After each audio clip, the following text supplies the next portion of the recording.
I will call the Sunset Empire Transportation District Board of Commissioners to order for our November-December board meeting at 10:01. And we will start by pledge allegiance. I Pledge allegiance to the flag of the United States of America and to the republic for which it stands, one nation, under God, indivisible, with liberty and justice for all.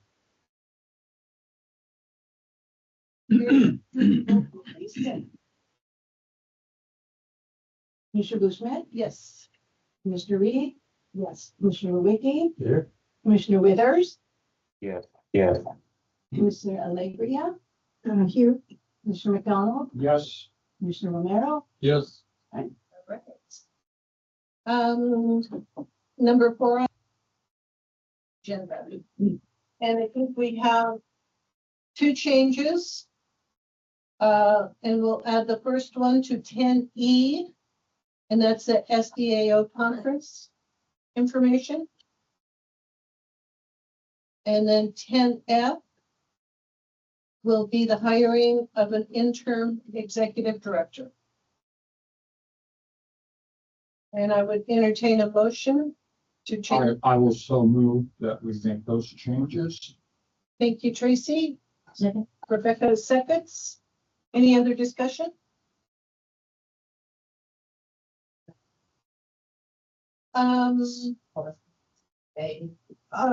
That's fine. Does anybody have any complaints about moving the audit up so Paul can go? No. Good idea. So we could do him actually right after this if we want to. Also, George Dunkel may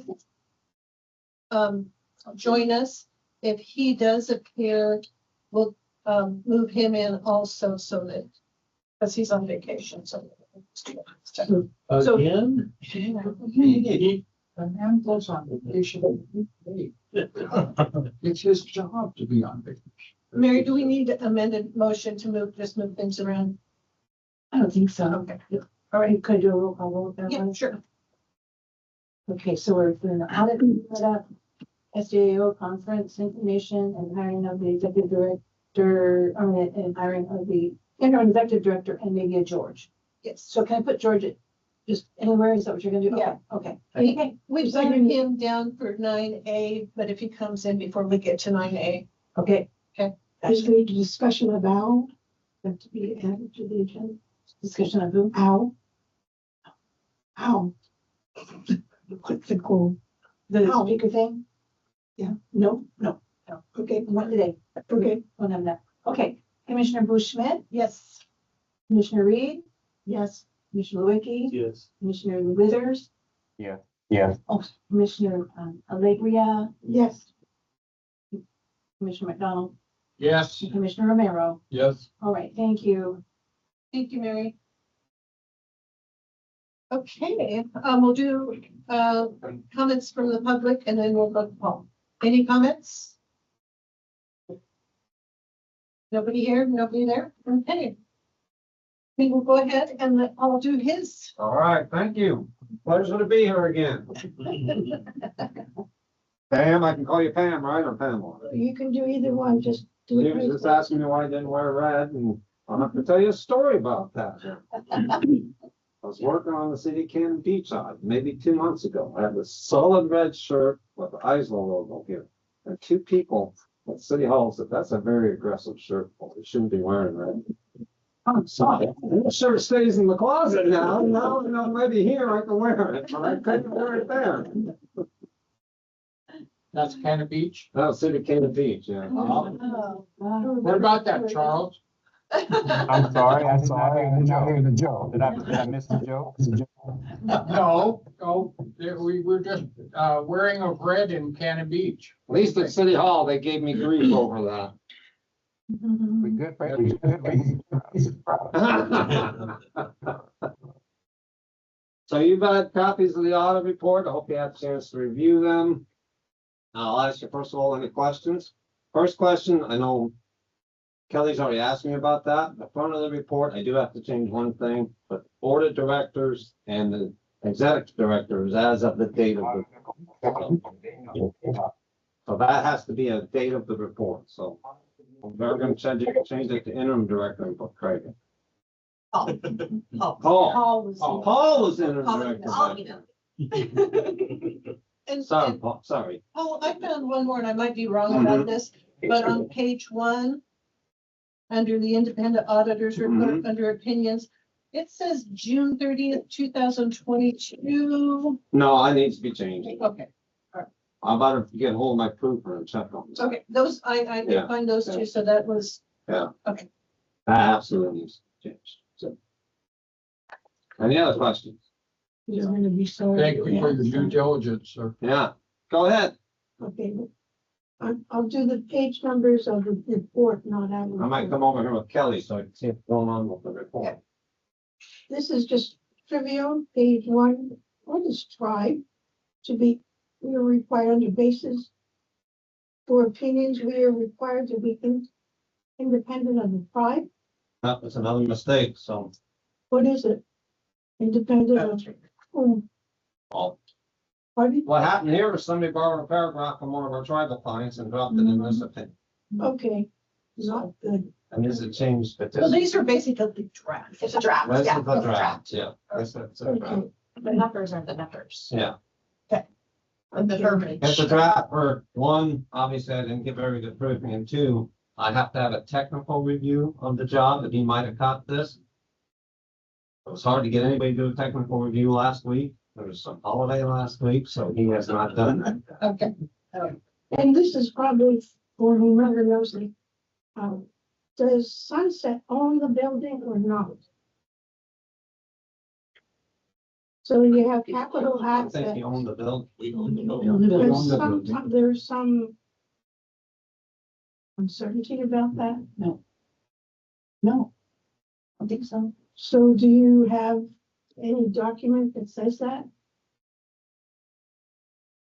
I have to look it up for you. Okay, because well, it has a lot of implications, but, you know, the previous director used that as collateral for a loan.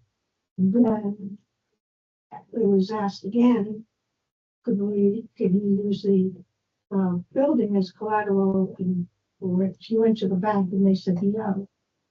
Somewhere along the line, someone said we didn't own it, so it's, be good to know that acknowledges that. I think it's been on your depreciation schedule and been your county record for years.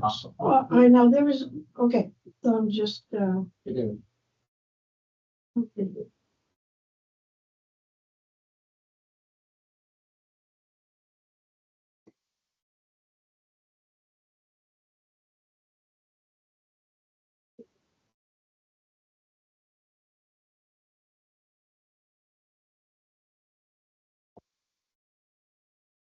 Okay, well, maybe some of this will spare you.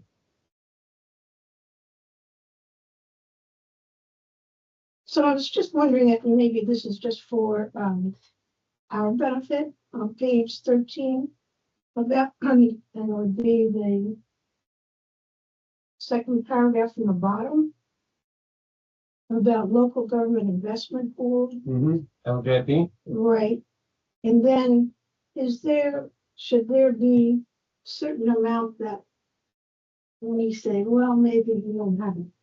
In other words, is there a protection that we need to do if this is an unstable?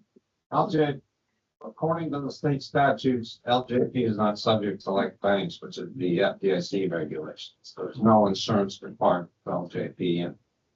And if you read this footnote, it talks all about how banks that participate in it put some funding into that to make sure it is protected. So So the banks, the banks kind of fund what the protection for the LJP. all the banks, or just our bank? All banks don't participate. So it's a relatively safe, Yes. Very safe. very, very safe, okay, safe. There's a list at the Secretary of State's website if you want to look at all the banks that. No, I have participate other in the reading, LJP. I'd rather do something. Okay, now I don't want people to go crazy here. And I'll be real brief. It's page 17. And you know I have a thing transfers in and transfers out. I don't understand the figures that says other financial sources with the transfers in and transfers out figures. Well, the first column is budget, the second column is action. And then according to this, the general fund, because you're looking at the general fund, received transfers in from, there's a special transportation fund, what's good? Stiff sends money in the general fund and so does, so the way you budget, those funds transfer money in the general fund to cover costs of respect. Okay, so it's basically ODOT grant money. Money, yes. Okay. And we'll be relieved to know that's it. So just, I'm going to bring that up, just for reporting purposes. I'll talk like an accountant, so excuse me here for a second. The GASB, the Governmental Accounting Standards Board, passed a rule many years ago. Since these are just transferring money to the general fund, you compare your general fund budget report to the general fund report in the front, they won't match. And we say down here on the bottom of the other ones, for GAAP reporting purposes, this one is combined with the general fund. This is page 18. So for people who set the standards for all governments in the United States, these funds have to be collapsed in general fund. Front page, report. And there was a note on the bottom of each one of them. So that was the new rule they passed in like 10 years. And one.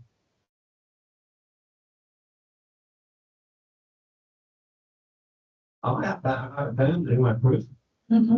Should have preferred. It's usually it's young staff that do it, so. And unfortunately, if I'm working on this, and I guess I'm human, I'm reading through it. I've just been working on all my tribal clients, it doesn't click with me, so it's like reading through this thing. I might say city or county at one point in time, unfortunately, but the technical bureau has not looked at it. Usually he won't catch that. So in any accounting firm I've been with, as an auditor, you have part in charge, somebody to approve it, somebody totally independent, there's another part to check it.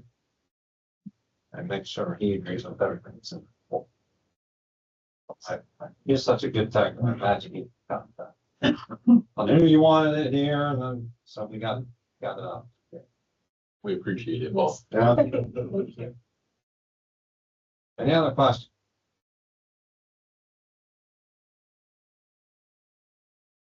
All right, maybe I'll worry about it next time I come. It won't be Christmas. Valentine's Day. Valentine's Day, I think I'll be at the. it seems aggressive. Just dust that off and you'll be okay. I'll be okay. I'll find one more. Okay, Mhm. so we are now in November 2024. So we were to have a report, right, on June 2024. Right, we were just talking about that. We were talking about me coming up, and doing work second week of January. Because the frustration is, you get an overview. Yep. And then it's a year later, and I know you have troubles, but we're trying to. I think this was earlier last year, so we're picking up the pace. Okay, well, The problem I foresee coming is, when do you know I'm headed for retirement? I don't know what's gonna happen. Why I quit for. we didn't mention that you can't be. I keep telling him he can't retire, but I hold no value. Well, in that. everybody in the firm is saying, how much are you gonna work for us once you're retired? So we'll see. Paula, you and I need to have a talk about retirement. Are you technically I'm retired? supposed to be retired. Yeah. He's gonna keep doing our audit. We're not worried about anybody else's after he retires, just our. Okay, let We're, me we're ask. very lucky to have Paul as. I'm not saying that, I'm not saying that, I'm not saying that at all. Okay, so let me just propose something. Mhm. If you see an area that's troublesome Mhm. before the audit is finished, You will know about it. okay, that should be in the minutes. I will, if there's an area that's troublesome, I would talk to Kelly, then whoever's sitting in this chair now, and then I'm gonna talk to a board member about the office. You would know about it while we're doing this work. I Okay, would not let that go until I do a board. member. okay. And it's just I don't trying, believe in surprising you with, oh, by the way, you we've got had this big problem. surprises and we don't like them. Yeah. I'm not talking. Thank you, Ben. Okay. Any other questions for Any Paul? question? All right. Motion, you need a motion to approve? I thought this was a draft. I think it's a draft. It's a draft, okay. It's a Yeah, draft just for you draft. guys When you just to get have the the- file, you can draft. Okay. But you don't have a draft on you, by the way. And then But we know it is. Is it on your copy? I thought it's not on your copy. Yeah. that's on the minutes. No, You need a proofreader, $500. She's a proofreader, I'm telling you, she's a proofer. well, the only thing I would say is my letterhead's not on it, so. As soon as my letterhead gets on there, you'll know it's a final. Copy. This was more just to get it in front of you guys, and it's not, you know. Because I have put See it. drafts on it before, so I thought other people complained about makes it hard to read, so my Yeah. real approach is just ignore my, if my letterhead's on there, it's the final copy. If it doesn't have a letterhead on it, it's correct.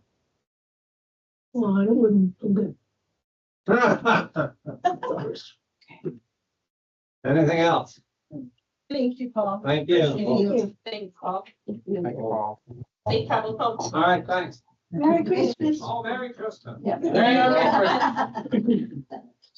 All right.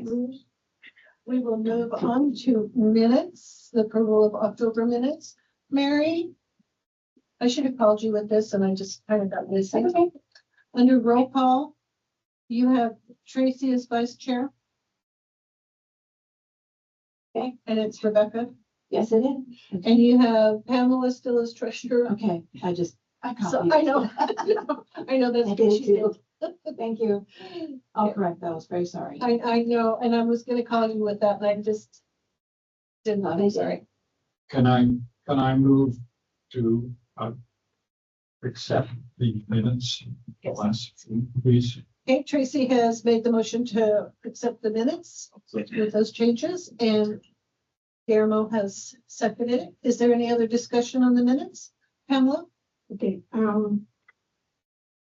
in terms of page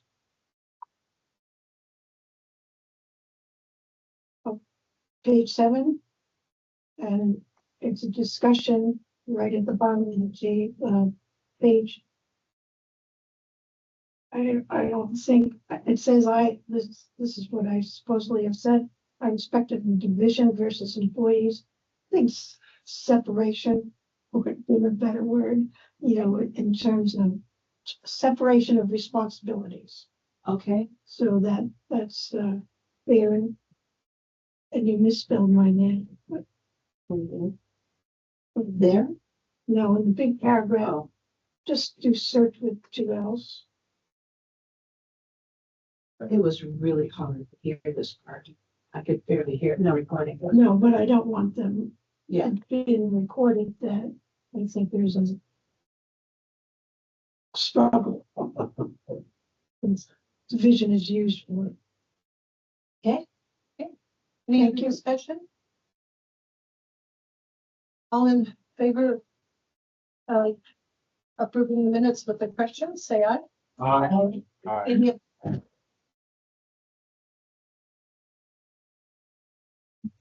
reports from the chair and commissioners.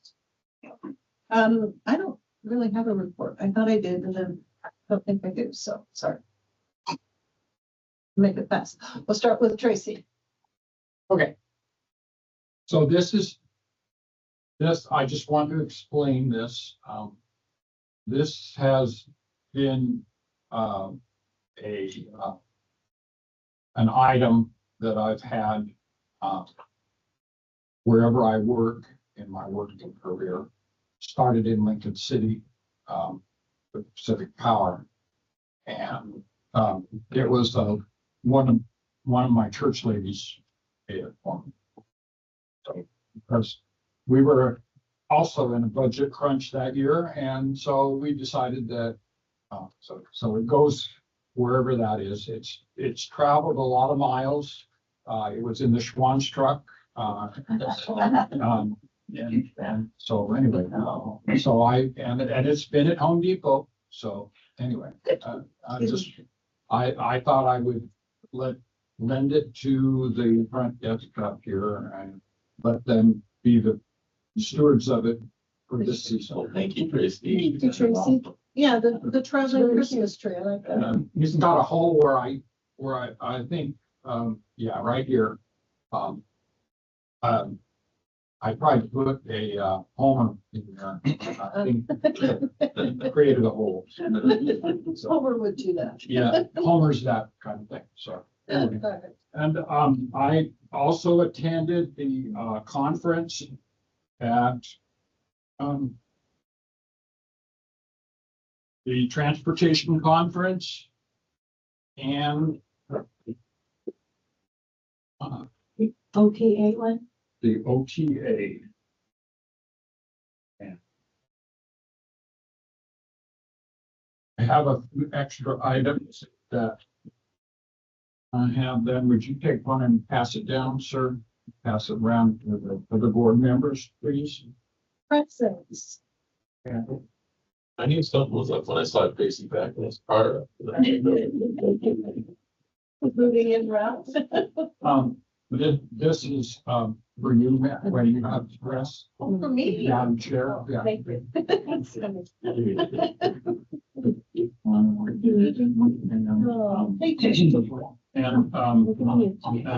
this, in your, conference time, sir, in case you need to make a note or contract that you want to put the things on there. And I also had several things that I was able to do in the vendor area. I ran into the Oregon State Corrections Director Services and found an events shelter building things that it's amazing. So it's a resource that we could use in the future, I believe. And I also made use of it because the mayor of Seaside has been on me to fix the PP&L signage that was in the garden at the museum. So I sent him down to the museum and the director happened to be there and got them. So we're going to get new signs and stuff at the museum. So Yeah, they do some good work. I personally, some last themselves. yeah, they have a good sign shop. So we need signs. There we go. Anyway, and it was a real conference thing, and I could just address the rest of it later and go on. Thank you, Tracy. Thanks for the presents. You bet. Christmas everything. Here. On these. Good morning. It's great to be here today. On a official note, I have nothing to report, but on a personal note, I think most folks know that on October 31st, I officially retired from VHS. And it was on my retirement date, I was in Detroit, Michigan, doing a political thing for our union. So I never didn't get to do that transition. And when I got back, I had a board meeting with our union. So the last couple of weeks is the first couple of weeks I've been able to kind of settle down to my new schedule, which is hard for me to do because I'm not a couch person. But anyway, I thought I'd let you folks know that. That you're available for many things. It's fun to do very well. And I gotta add this to you. So I'm an ARP member, right? So I get some things from ARP. So the other day I got this cover thing for information for new retirees. I guess they knew I retired. And so it lists 10 things that you need to be aware of as in your retirement. Everything from eating right to not sleeping too much to meditation and to being social. Thanks for listening. Thank you, Guillermo. Rebecca, Nothing to report. Nothing to report. how about you, Charles? I have nothing to report. Everybody's been doing that. Madam Chair, Yes. am I still on the phone as well as on Teams? I'm hearing a feedback. He's on Teams. It's just the thing. I don't know if he's, no, he's not on your phone or your phone. Okay, all right. Okay. Okay. Thanks, Charles. Oh, I'm reportless.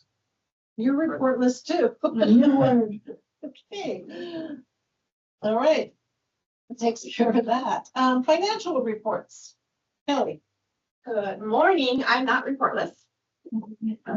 Nice. I have a few reports in there. It never have been, right? Nope.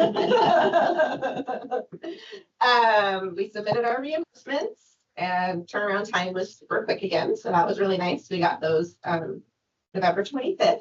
So nice fast turnaround on those again. So I was glad to see that. I also, because in November, we got our majority of our property taxes. So you won't see it in this report, but I did move the 500,000 to contingency in November. So that moved after I had done this. So So it's 900,000. Okay. yes, so that is all in there now. So that's all Great. for this fiscal year. The contingency is all there and in there for that. I don't have much else going on. Our OTIP loan is updated on your sheet there. Still working with Paul and the bank to get the bank statements to him. Last month, they sent the general fund to Paul and the other ones to me. So still working with them to try to make sure that we can get that straightened out and that we both get copies of the bank statements and I get anything else. So if it doesn't work this month, then we I'm will. gonna quit. No, nice try. We'll try a different route. Paul, Kelly and I talked about maybe a different way of doing it. So Yeah. there's another plan. Well, share it with me. We're still brainstorming. Yeah, I was trying to, I don't know if it'll work to send, if they can't split them, to send statements to you and then I can print them. I can go online and print them. My only concern with that is that I don't want you to also be getting correspondence. I understand. So that's my only concern with it being like that. You know, I wouldn't care if I got photocopies of statements, as long as they came directly from the bank. Yes. Yeah. That's That's the key. Right. So rather than make them jump through hoops with their not don't appear to be capable of doing. Yeah. If they could look, print them, screen print them, photocopy, whatever, and get them directly to me from their email, I think we would satisfy them. Were you able to open that email that Mallory sent last time? Yes. Okay. So if we can't do it, I can talk to her about maybe do something like that or figuring something out. Again, as long as the bank and myself are the only two people on that email. Right, yeah. So we haven't given up hope yet. We're still I trying. have faith in it. I have faith in it. I think it'll work. And I know Mallory brought in somebody else to take a second look at it to see, you know, if maybe there was another step in there. So we're still working on it. That's pretty much all I have. Any questions? I couldn't find any questions. I looked. Okay. The only thing and I know I should remember this, what is a loan payment? 63,370, actually, every quarter. And at the end of this fiscal year, we will make a balloon payment, for lack of better terms, because they changed our STIP plan. But we're waiting until we get all of our STIP money, and then we will actually make that payment to ODOT instead of ODOT taking it right out of the payment that comes to us. Okay. It'd be like extra. Yeah, So it'll help to. Just kind of trying to keep track of how we're doing this. Yeah. Getting it paid. Okay. Anybody have any other questions for Kelly? Nice to have the reserve in there. Yes. And just Paul didn't mention this, but I will, because it makes me feel good. Our audit has no findings. So we had 2 years in a row of no findings in our audit. Last year's audit, the 22 audit, there was a note in there from me for corrections from 21. But both 22 and 23 have findings. So that's a hard work question kind of thing. So. All right. Mary, will you enter the finances in with the minutes? I sure will. Thank you. All right. We're to number 9 and we've already done A. So we will, the January board meeting date change. I'm gonna let Craig take that one. Yes, due to our STIP submission that's due on the 16th, we have our next TAC meeting on the 8th. So it's important for the board to meet before our submission on the 16th. So I'm recommending that we move our January board meeting to January 9th, Thursday. So I would so move, Madam Chair. I'll second. Any just for January? Up to you guys.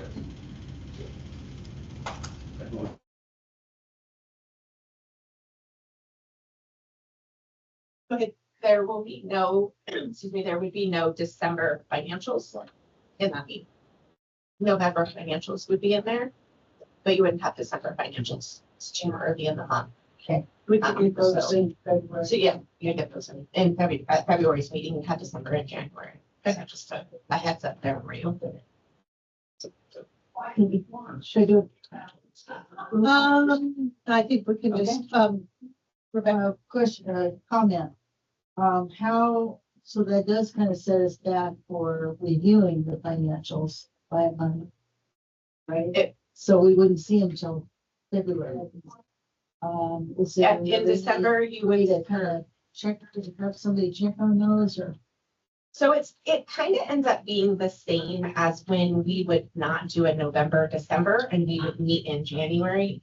And you'd have 2 months worth of financials in there, kind of like when we didn't meet It's in not August. unprecedented. Okay. So yeah, it's not something that hasn't happened in the past. And if there's anything that's alarming to me in that time, I'll let Craig know or whoever, Debbie know, whatever in that aspect. I don't foresee anything. Okay, crazy so there happening. are some ways to bring something to the attention. Absolutely. Okay, Absolutely. that's good to know. Thank you.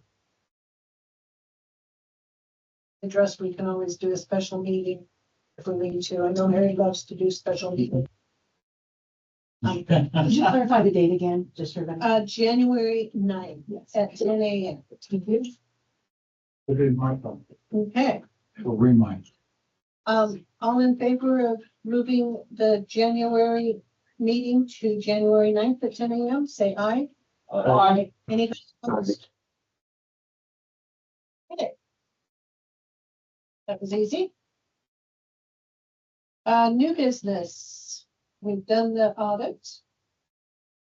Transportation Advisory Committee applications. Yeah, we recently put out for new transportation advisory committee members, and we received 2 outstanding applicants in your board pack. You guys were able to review them. I think they would be good additions to the transportation advisory committee. So I'm recommending that people approve them for appointment to the transportation advisory.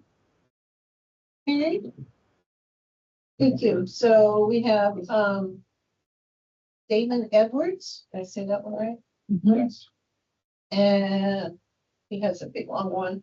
And Lorraine Babbitt. Even Easton. Vegan teacher. Okay.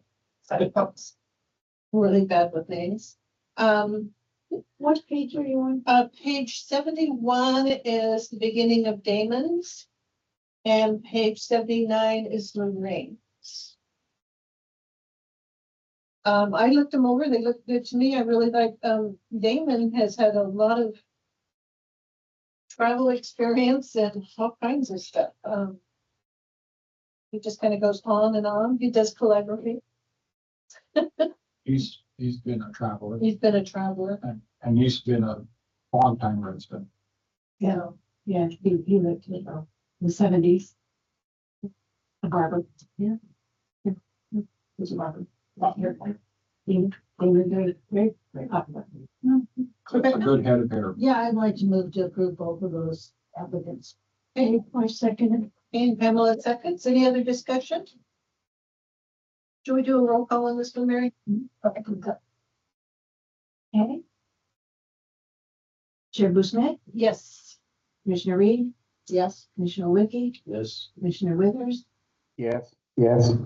Commissioner Rea. Yes.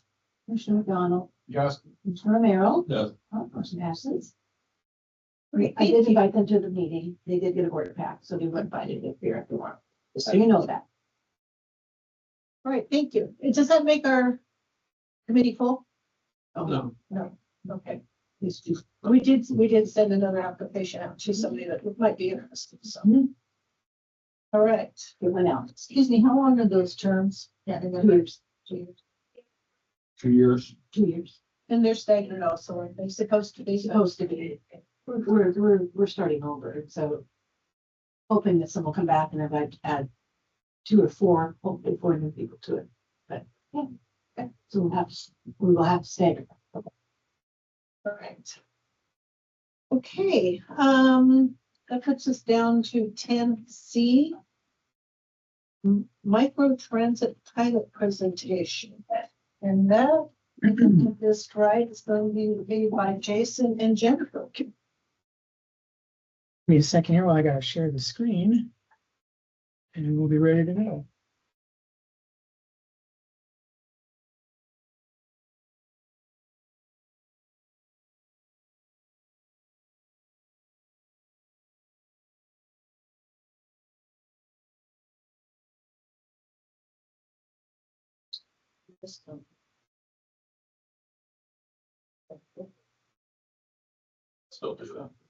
Okay, so if we can get going here, Jennifer and I will go ahead and talk a little bit about microtransit and explain a little bit about this exciting project that we've been working on for a little while and kind of share, this is kind of that leap forward into a really exciting 2025. So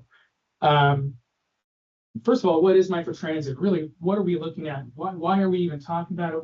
What's the reason why we're even interested in it? Well, ultimately, as you can tell, we want to connect our community. We have a wonderful coastal community. We have a wonderful transit district, but we want to help that get just a little bit better. And that's ultimately what microtransit really does. And it stands out as connecting people. Right? Yes, That's what we want Yeah. to do, is connect our community just a little bit better.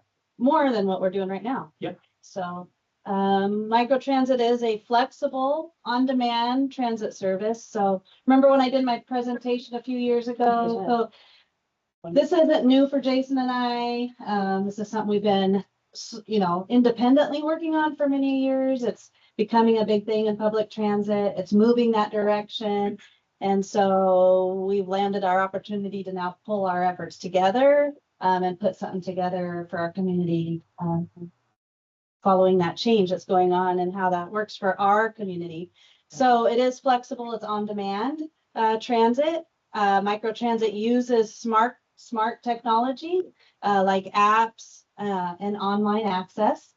Microtransit helps supplement the fixed route that we already have in service right now. Because as you know, even after, and especially after the shutdown and coming back into service, we aren't meeting what we used to do.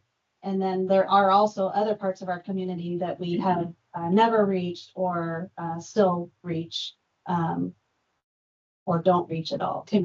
Yeah. So microtransit does offer efficient, shorter trips in those underserved or unserved areas. So the possibilities are endless with microtransit. And so pretty much open-ended on what SETD can do for what works for our service area. Yeah, and so moving on from what is microtransit, really we want to talk about who and what would microtransit help, kind of look at this, kind of dive in a little bit on it. And of course, if there's any questions after this, we can definitely take those questions.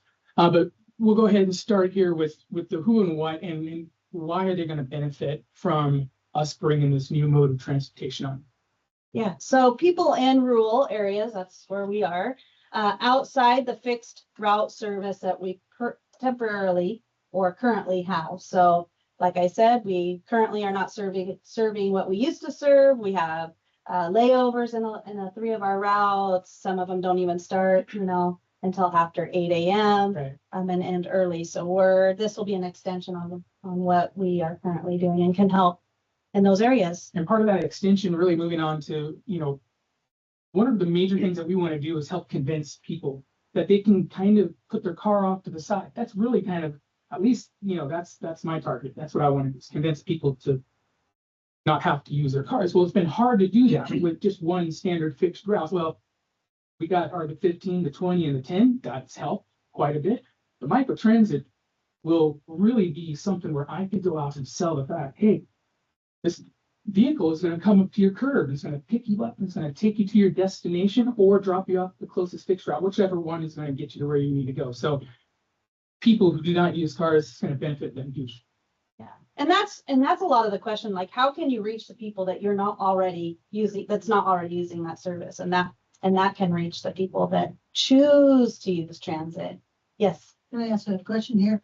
I remember when we had a meeting in Seaside, and the mayor mentioned, well, actually prompted with the question, will this, be in competition with taxi service and cab service?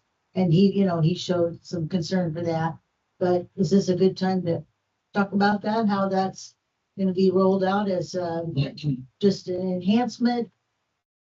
I think it's a great question, but I think it's something that we probably need to go ahead and let us start with. This is a whole year worth of pilot, and we'll get into more of that, but definitely those concerns can be discussed at a later time. And I think it would require a little more, outside of maybe Jennifer and I, to be able to help figure out what someone in that seat at some point in time would have to say about that. Yeah, but keep it on the positive. It definitely is on the forefront of the mindset. I can promise you that.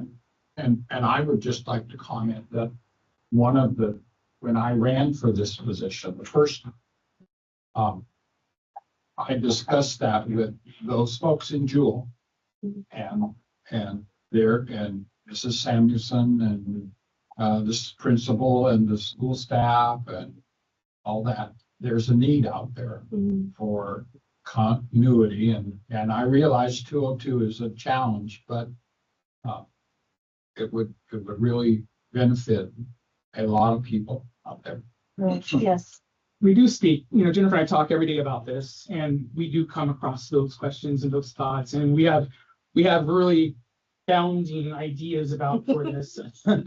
And someone like myself, I want the whole package. We want the moon. We want everything. Yeah. So we definitely are taking all those things into consideration, and being that this is really just our kickoff into planning and starting to really dissect what this is going to look like. Those questions will be answered and defined, definitely, hopefully sooner than later.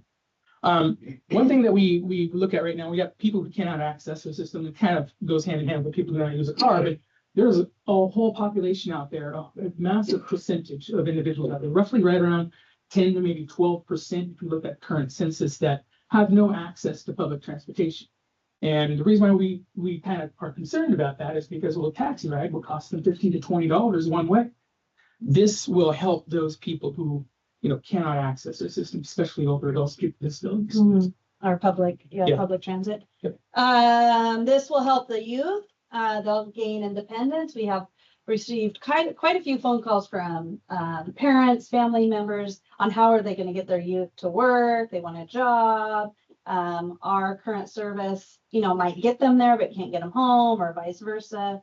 Also, you know, just to access the community while mom and dad are at work, or, you know, Yeah. whatever that might look like. So just the youth in general, we want them to get used to and enjoy the transit. So when they do are, you know, in the adult world or at college, that is not going to be a foreign thing to them. So, and this is the movement of public transit, is micro transit. And this is where it's going. Giving So, us options, giving the Mhm. community options is really important. And of course, it goes without saying, really, you know, this is going to definitely help people that the 5310 grant, you know, services to older adults, people with disabilities.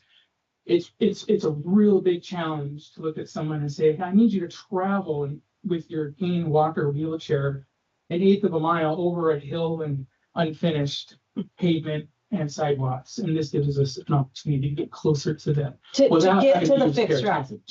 Just to get to the fixed route, yes. So we're gonna be helping them quite a bit. And this will help employers. This is more of a Jason's connection with the Right. community, but the employers. Yeah, employers, I mean, I have, a lot of my travel training is to go talk to people who are scheduling managers. And right now, our transit, it's hard to get people to their work at the time that the scheduling manager needs them to. Now, they've capitulated and been very good partners in working with, because I don't want someone to lose their job because they can't get there on time using the bus. This will alleviate a lot of that. In fact, when we do have discussions, people are always asking, you know, can we get closer?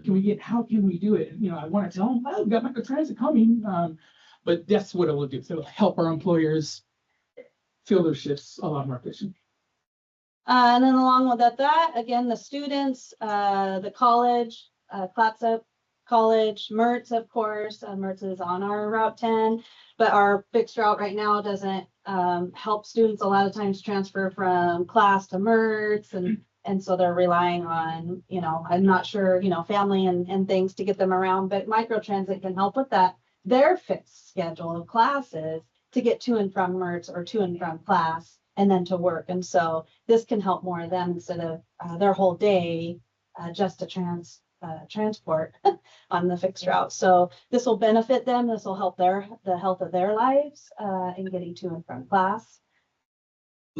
So we got to look at one other thing too. And living here for over 30 years, congestion of our streets is really, really bad. And that's one of the goals of transit in general, public transit in general, is to help alleviate that, help take that stress off of each community.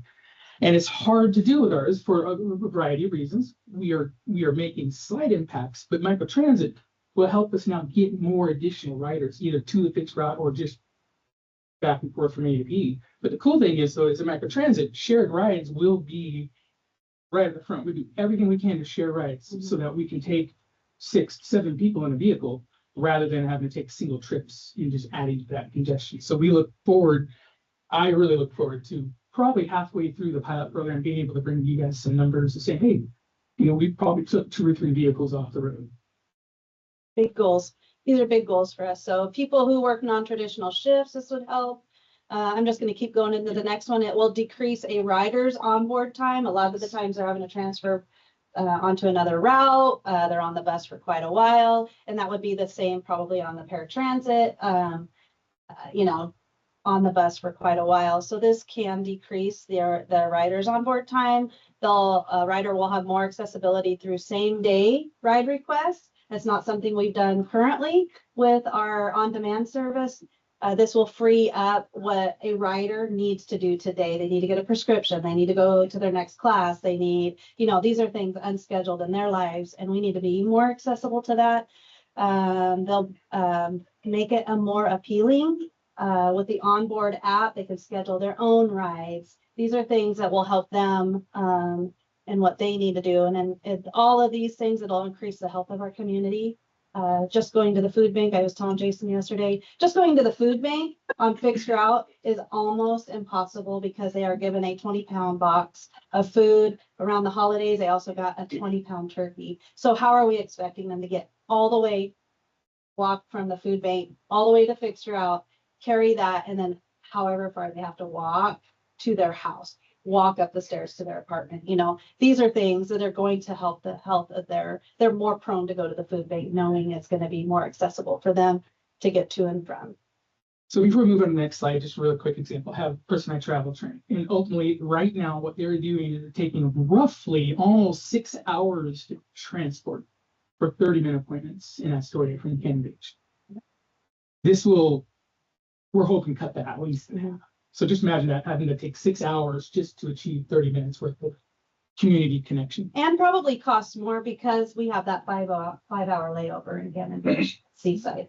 There is no bus service from 10 till 2:30, 3 o'clock. So if that's when they're in Seaside, they're taking the taxi home, that costs more. A lot of our riders are on a fixed income, so this can help them.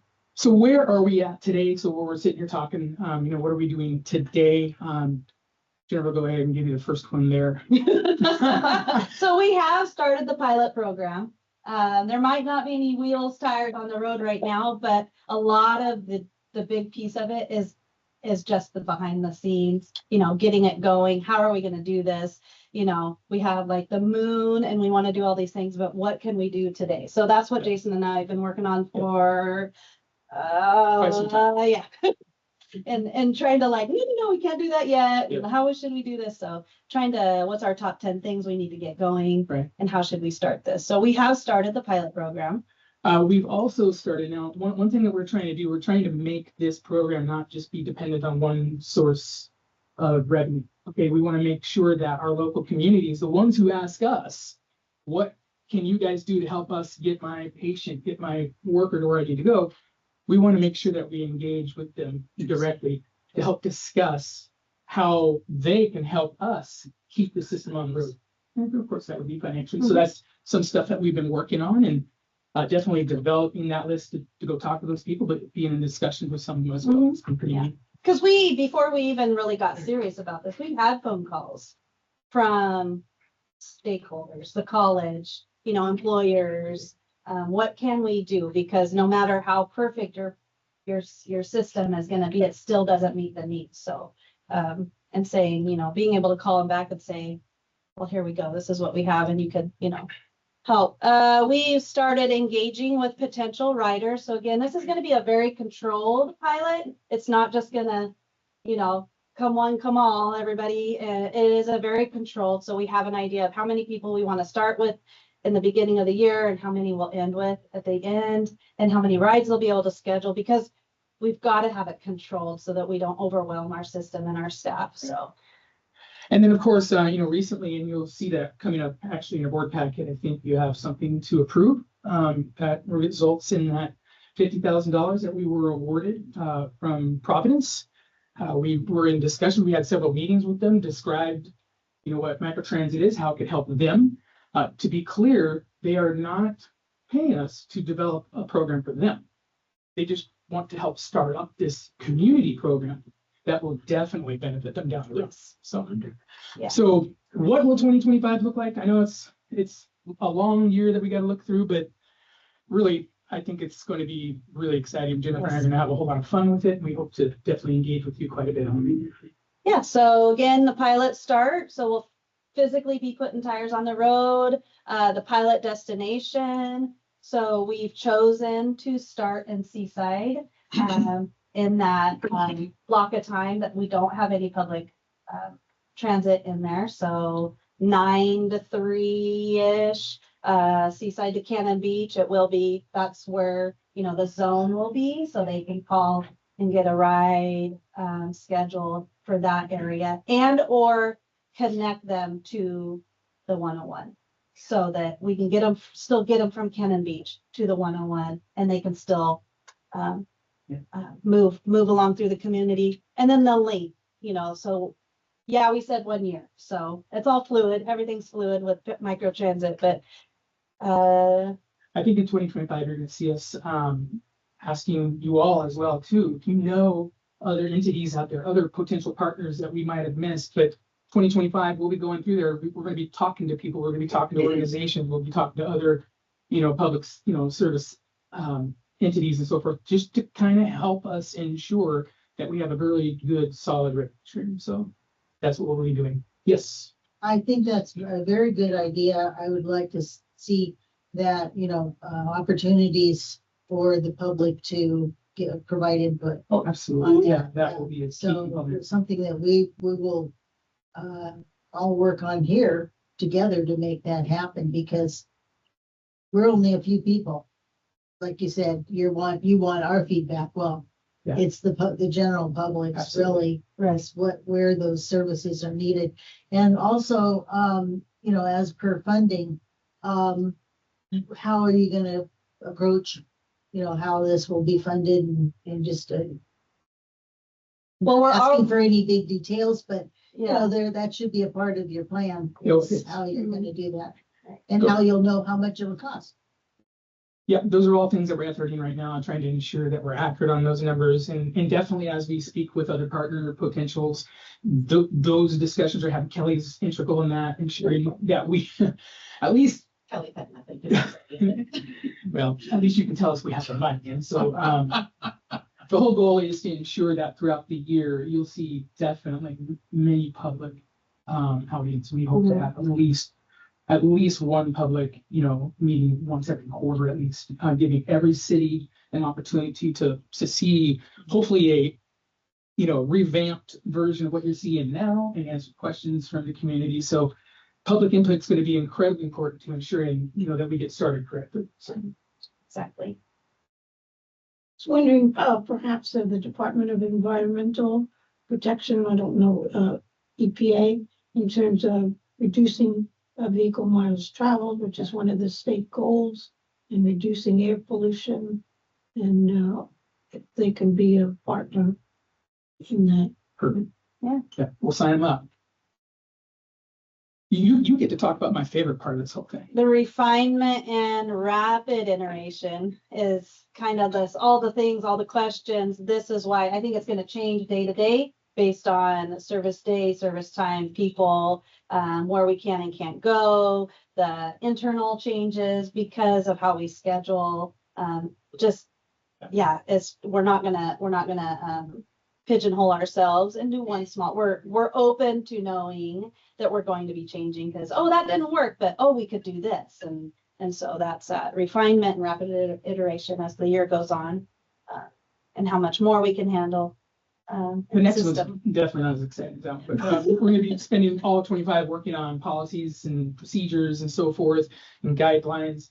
You'll learn over time that the microtransit is very much related to ADA paratransit. In fact, we are going to take a lot of policies and procedures from ADA paratransit and move it into microtransit. It's not microtransit would not have to operate exactly as ADA operates, especially with certain ADA procedures and all that kind of stuff, but it would be very, very close. So we'll be developing those policies to ensure that the proper guidelines are met and all that kind of stuff. So.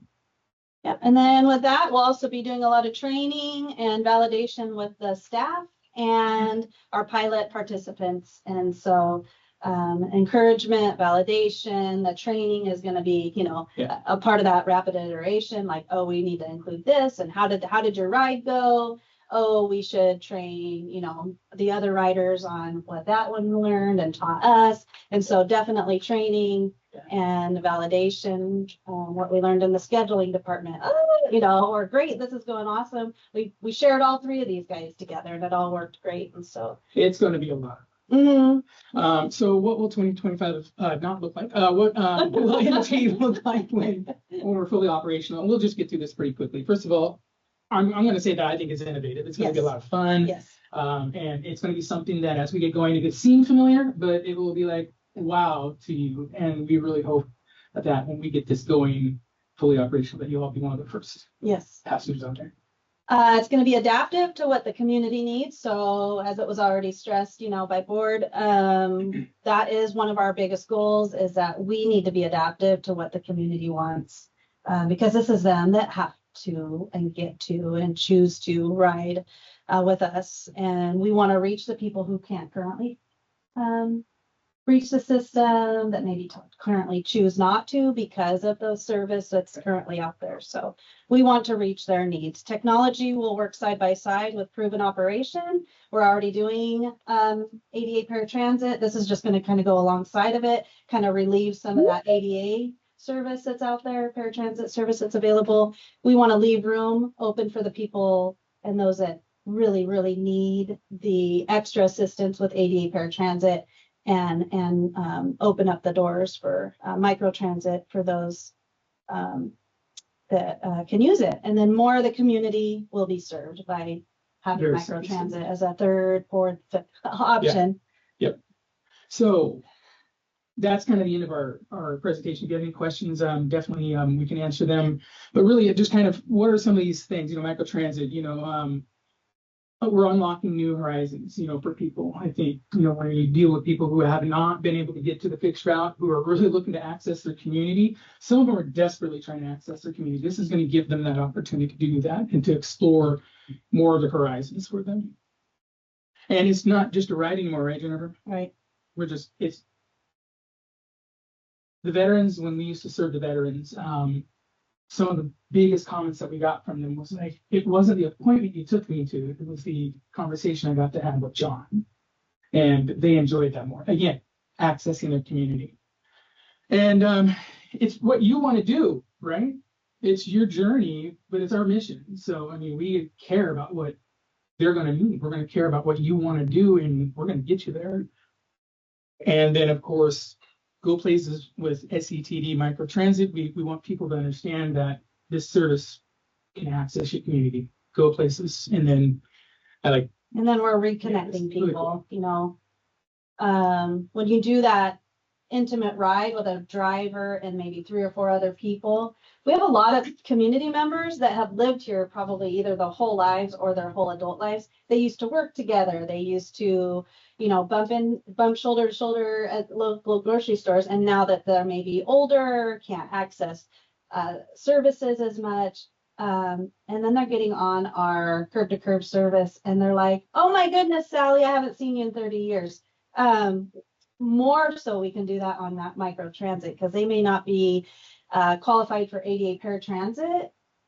Fixed route might not work for their schedule, but microtransit can, and we're reconnecting community members because they're living an independent life and now they can choose microtransit and get out there and not knowing they're getting on the bus and there's Sally or, Fred, they haven't seen in, 3 or 4 years. And so drivers share stories. Yes.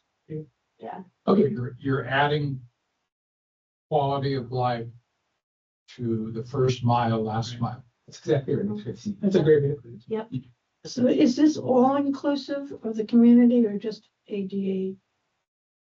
This would be, it's incorrect to say this is like fixed route, but it's public transit. Anybody can use it. We're going to have a zone. There will be zones, but it'll be a far greater than we currently have service right now. But yeah, there won't be any. You don't have to be on a particular program. You don't have to have a special pass. You just get on and we got the calls instead of right. Yeah. Yes. Yeah. Anybody can do that. So right now it's just in a small time space is that Cannon Beach Seaside.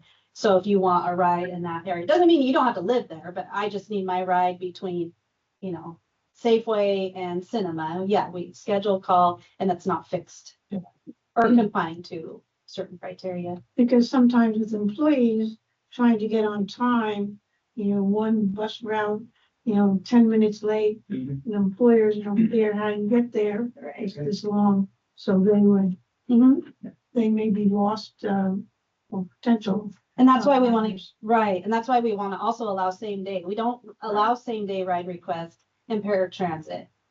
So we want to open up the possibility. My car broke down. I didn't expect it. Your bus has already gone by. Can I have a ride in like an hour? I need to get to work. As long as right now, the beginning stages of the pilot is Seaside Cannon Beach. That's what we are going to offer. Hopefully, eventually, the moon is in other zones and opening up that. But this has to prove to us that this is something that's sustainable. This is something we can, grow into as the years come down the road.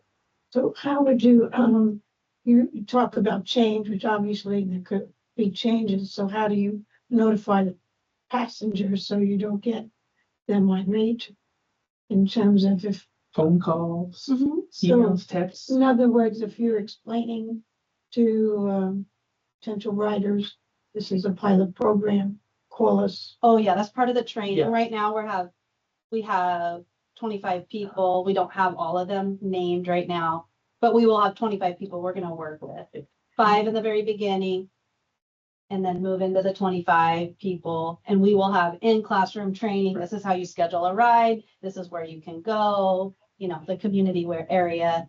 And then after the pilot proves itself, we will move into the community. But until that happens, there'll be lots of training, lots of, you know, PR and speaking about it. That's when we're definitely going to ask community for more input and help. Yes, sir. First of all, I think this is one of the best staff presentations that I've seen in all the years I've been around here. I don't know about that, Paul. Pretty good one when she was doing her class. This is Thank you, better. Mary. This is better. Obviously, you guys practiced this, you've worked it all out. It's interesting, it's alive, it's provocative. I think you did a great job. You know, I was here in another lifetime when Jennifer did go to school to learn.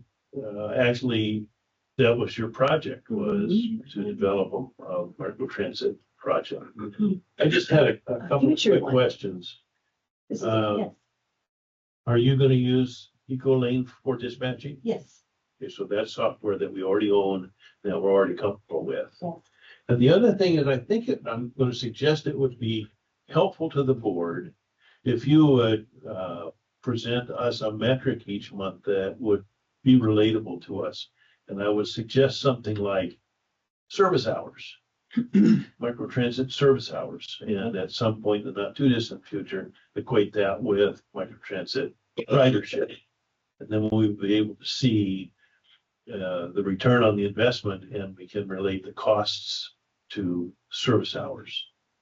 I don't know how the rest of the board feels, but We've already discussed that, and right along with it, we hope to be able to present, maybe not present, but at least have a document every single month for a board meeting that shows and it's going to look weird for the first few months, right? It's going to be real small numbers and real small amounts of time. But what we'll also include is maybe a little narrative on where we're currently at, where we're at with discussions, new partners.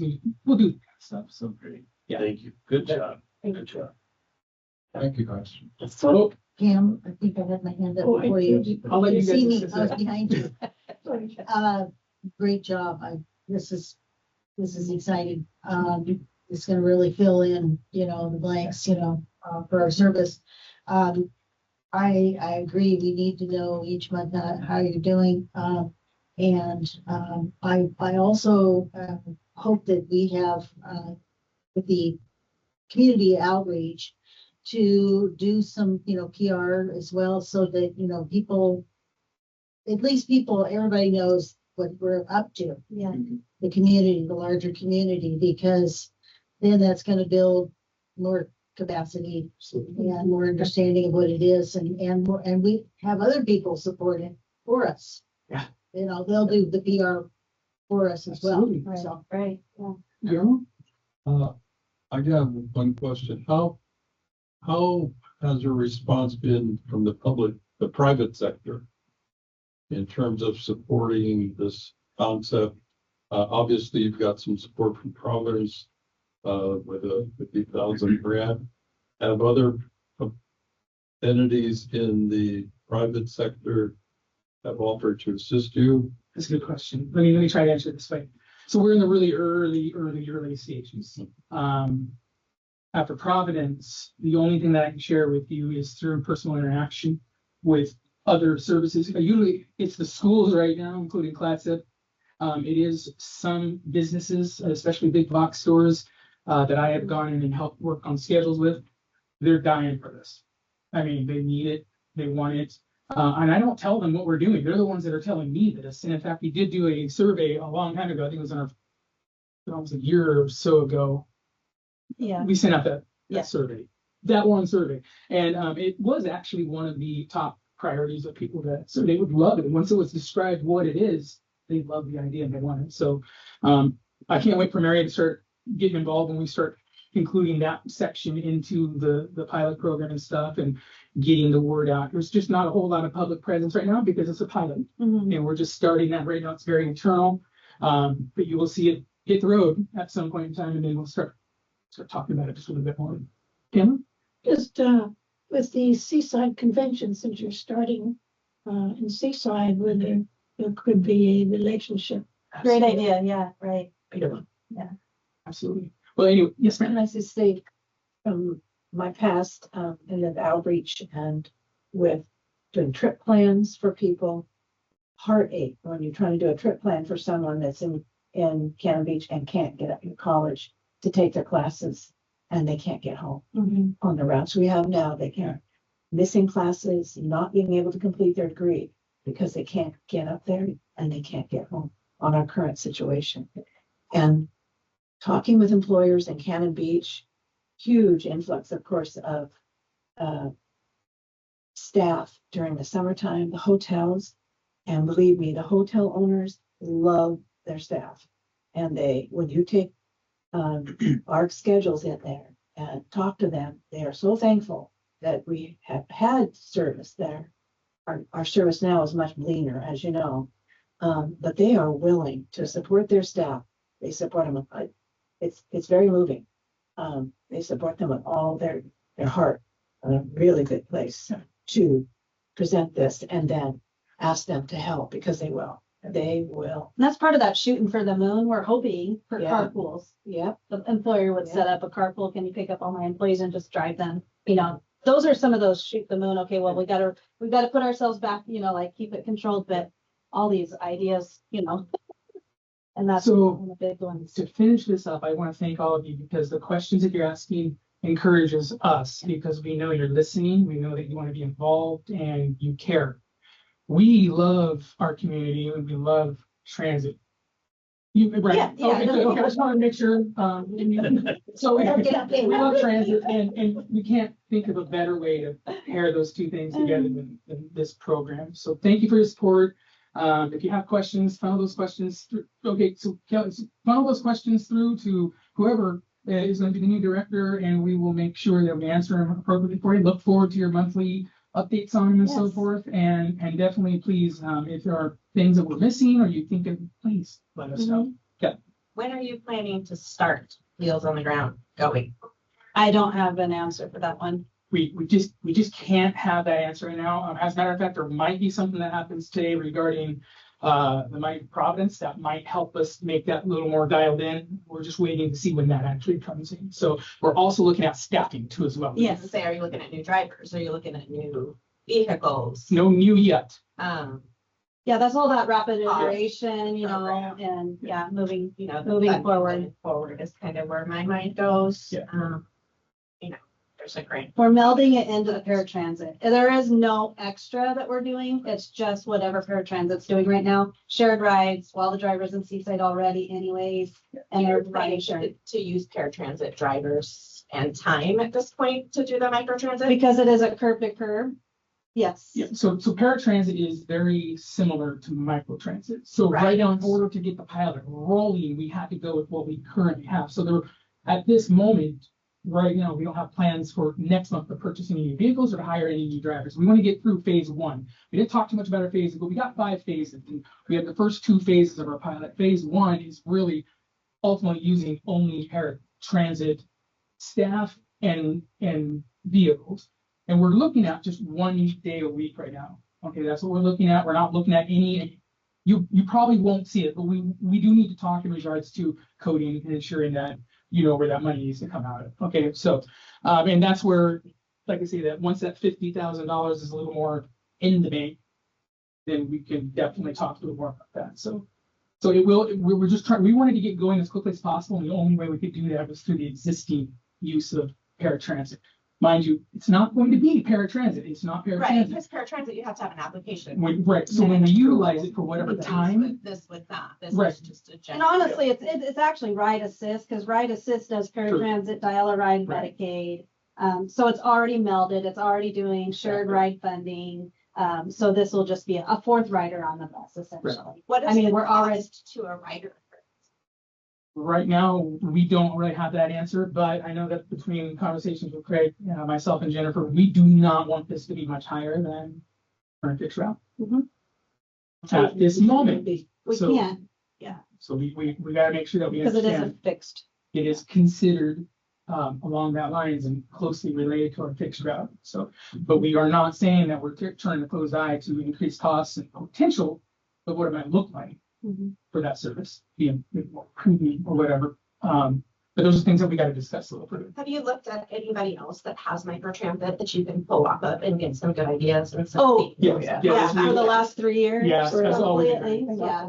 Yeah. I haven't been included in any of it, so excuse me Yeah. on my crazy questions. No, we're I'm good. That's- totally in the dark, so. So yeah, I mean, before we've gotten to this point, there's been multiple research and we've been really, I mean, I have been on my own, Jennifer has on her own, especially the conferences that we've been to, we've seen examples.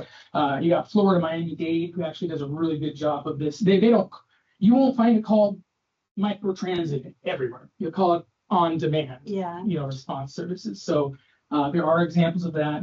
Definitely in the Midwest, there are quite a few of them that we've taken a look at. They take different approaches to it, but ultimately in the end, they're and you'll see them, you'll find them more in urban communities, but they are making their way into small urban and into rural counties.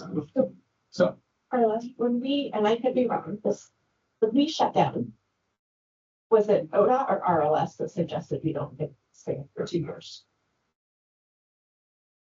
I don't think we ever told you you couldn't expand. There was something within it that we couldn't do for 2 years, and I just want to make sure that within this is all part of what we are currently in our world, that is not anything additional that falls with. I think it was add routes. Additional routes. There I was think it was something add additional routes and stay with the routes we have. stayed within what we had. There was something within there that was, there was I no don't recall expansion, that. no additional, no Yeah. something for 2 years. There was, It was I add remember, routes. but I don't remember what the specifics were on it. it was unclear whether you could continue with the routes you lost.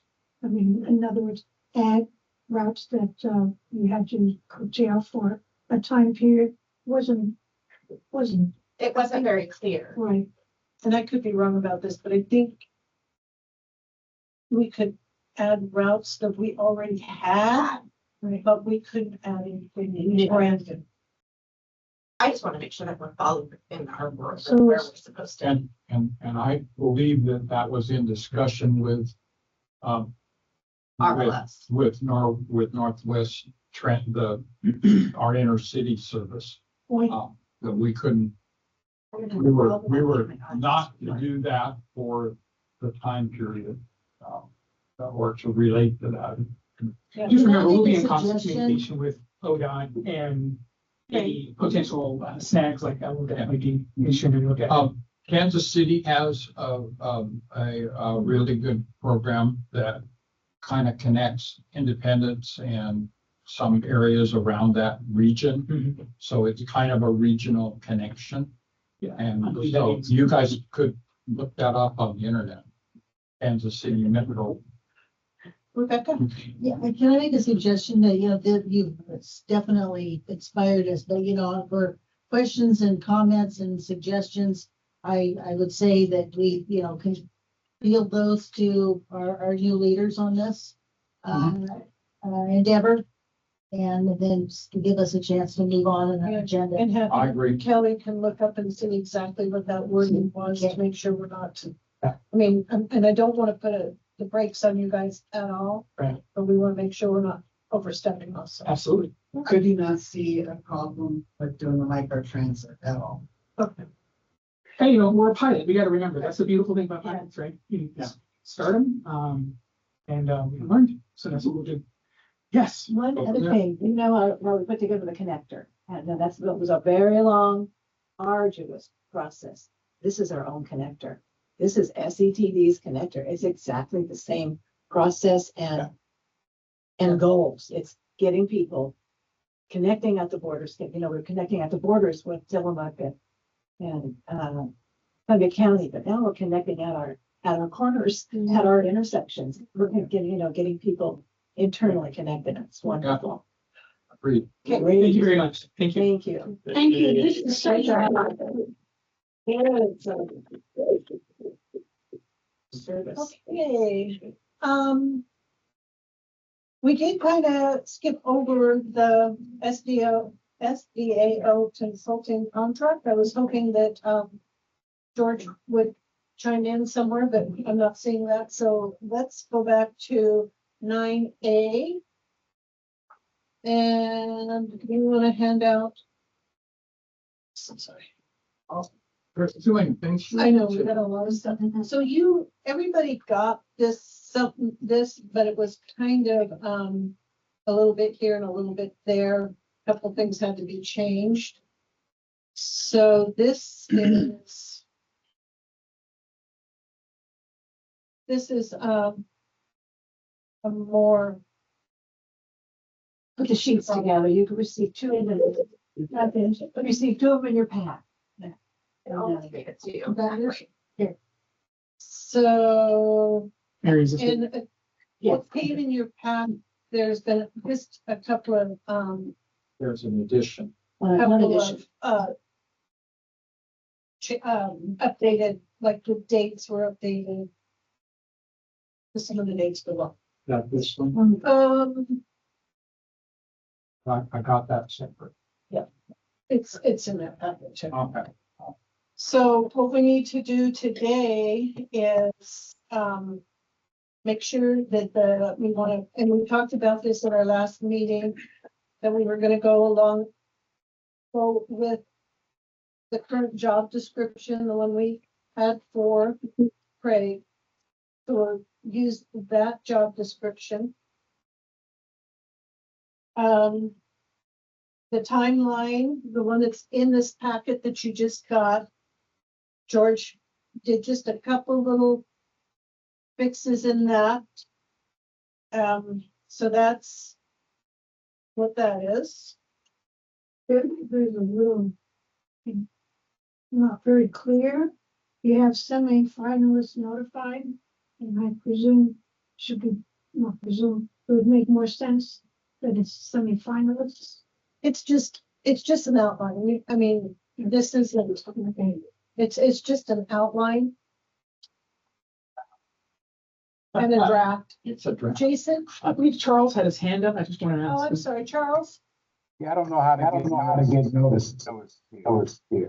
Oh, That's okay. I can share my screen. Would you like to share? Okay. We're all right. beyond, we're Jason- beyond, Jason's got the screen, the things he can share with you.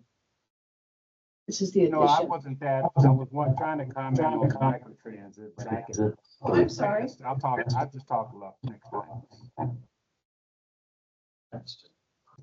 I've been trying to butt in here for a while. I'm sorry, Charles. Sorry. My own fault for feeling sick today. So. So the job description is going to stay as it is. And we'll talk a little bit more about that in just a second. The timeline, and Pam, this is just a draft. It's not an official thing. It's just what SDAO is planning on doing for us. But then we don't approve it today. We're just approving the contract. But this should be, It's hard, but it's just what they're doing for us and when they're going to do it. so this is the scope of work. There's a scope of work in there also. This is just a Tentative timeline. There's no scope of work in it. This is the management, whatever you want to call this sheet here, is a scope of work, which, I would not want to approve a contract without scope of work, because you're just giving some money with no responsibilities. Well, I've never seen a contract without scope of work. Well, the contract mentions the scope of work, and that's what this is. It's a timeline. There's a timeline and there's a scope of work. There's a Management This is recruitment scope of facilitation process. What he has up on the board right now on the screen, that is their scope of work. Okay, so this, but you said this was a draft. The timeline is Timeline at the end. Is Could the it be scope, subject? that's the scope, That's what they're going to do, how they're gonna do it. The first 3 pages are what we're going to approve it for and not do today. That's what we're concentrating on there. The guidelines is just a suggested dates of Right. the implementation. Right. So Okay. Does that answer your question? no, and I realize timelines are flexible. All I'm saying is a contract has a scope of work, any contract I've read, the scope of work. Is this the scope of work? You said it's a, Well, this is the scope of work. This is what we got yesterday from George. Yes, I went and asked, George to send us a scope of work. It's good, and this is what was sent to us. First, I looked at our one that we had used for Craig and asked if we should, if that should apply, because it was a scope of work. But then Chandra sent this for as the scope of work that they will be doing. And then so it's extra, we'd already received the timeline, we'd already received, and that was in your pack. So I emailed this to you and he's got it up on the, Jason's got it up on the board, but this is what George wanted sent as a scope of work at this time. Did you see page 2? So. We have. I think what we need to do, I understand what Pam is saying, what she's after. This doesn't say scope of work. No. It needs to say scope of work and either be incorporated into the contract or referred to in the contract as an official addendum and still be entitled scope of work. right? And it says actually attached scope of work and there isn't any. I think changing the title of this and incorporating it in the contract will satisfy me Right, anyway. right. Okay. okay, Is that a motion? yeah, is that a motion? Yes, I would move that we develop and title a specific scope of work and integrate it with the draft contract. And just specify its title. It's because the title, the timeline is not a scope of work. So That's my motion. Okay, Is I that it? second that, sir. Okay. Some discussion on that. So with that being said, then we're not gonna be able to move on this today. well, you could do 2 things. You could have the 2 parts. You could have the contract for that, so they can get going. And then bring it back at the next meeting and add Right, scope of work. right. Would that satisfy folks? Well, and maybe to put into the contract, because it says specified in the attached scope of work, which is not there, say, the scope of work will be approved at a later date, incorporated into the contract. So we're getting into the weeds. Yeah, on I don't this, think that's the same Yes, you thing. know, I think in order to move ahead, I think we need to leave the reference to the scope of work as Appendix A or whatever you want to call it, and then develop Appendix A.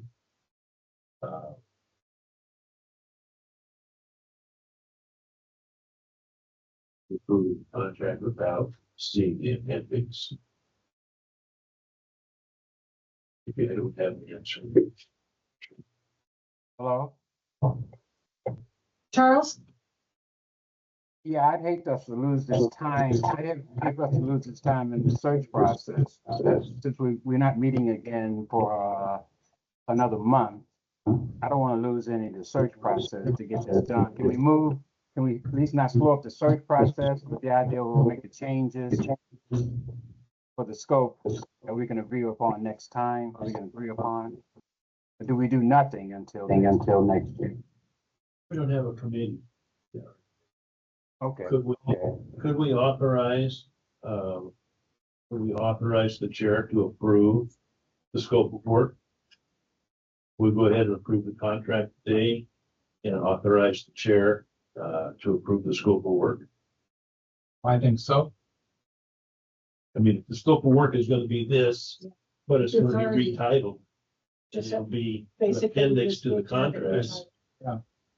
Then we can approve the contract now, give Debbie authority to approve the scope of work. And we're done. And we can move forward. Sounds good. And we'll get a copy of the scope of work at the next meeting. Or I in hate the to next. lose this time. I hate to lose this time with the search. Agreed, Charles. When you add anything or change anything, once you've done this, All we would do is add, no, I understand all that. Can you change or add something at a later date? Because we're really not discussing the scope of work, because we can discuss the scope of work now. I would discuss it now, so if there's any changes, we get it in, Okay. okay? So, Does Paul want to withdraw his motion then? I will withdraw it. Yeah, I'll withdraw the second. So we're in discussion now about scope of work that's included. Well, I need to make a new motion. yes, he needs to. New motion. Right, I would move that. We would vote to approve the contract as drafted. And agree to grant authority to the board chairperson to review and approve the amendment. With time being of the essence. And we are also authorizing the board chair to sign this agreement. So is the board discussing the scope of work or not? Yeah. Yes, But we need to finish this motion. okay, he's got, and Tracy seconded, you got your motion. Yes. Tracy seconded, and Mary, you have your hand up. I got it right down. Okay, Trying to keep up. I just want to keep up in case the recording, it doesn't No, that's reflect fine. it. Okay.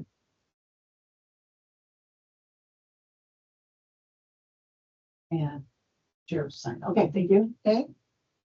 All right, so now we can discuss the scope of work. And I know one of the things on here is under number one, these are I had two things that I want to make sure we get through. Number one, the second one is the position benefit package up to date. So we do have to talk about what we want to put out there as a starting salary. Because that needs to go on the job description. They can't move on that until that. I talked to Kelly about that yesterday. Was that top dollar that you gave me? Okay, sorry. Okay, so we started with Craig. I'm using him as an example. Back at like 96 or 97 or something like that. And he's a hard bargainer. And we ended up going to 94 or 104 to get him on board.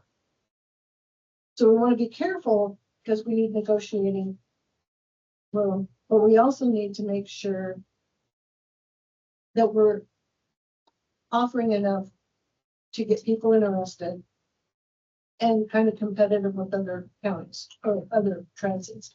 I wasn't able to find the last group of what directors were making. But that's a year and a half old anyway, but I do have. But I would suggest that we start at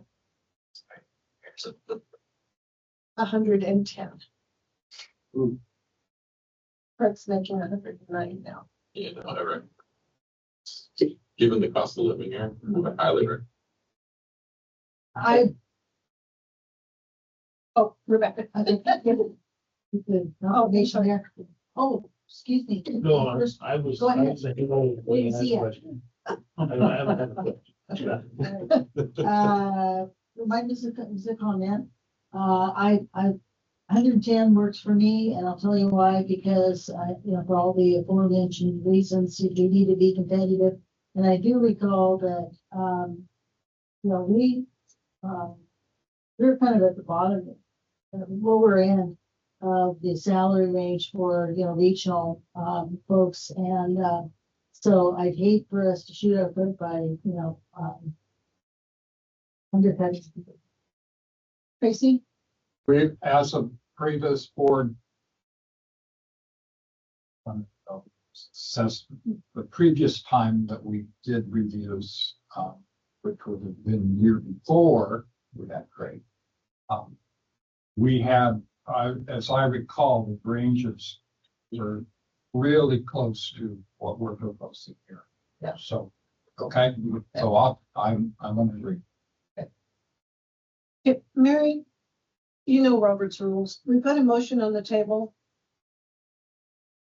Can we do a motion within a motion, like to approve this, or should we wait until we go through the whole?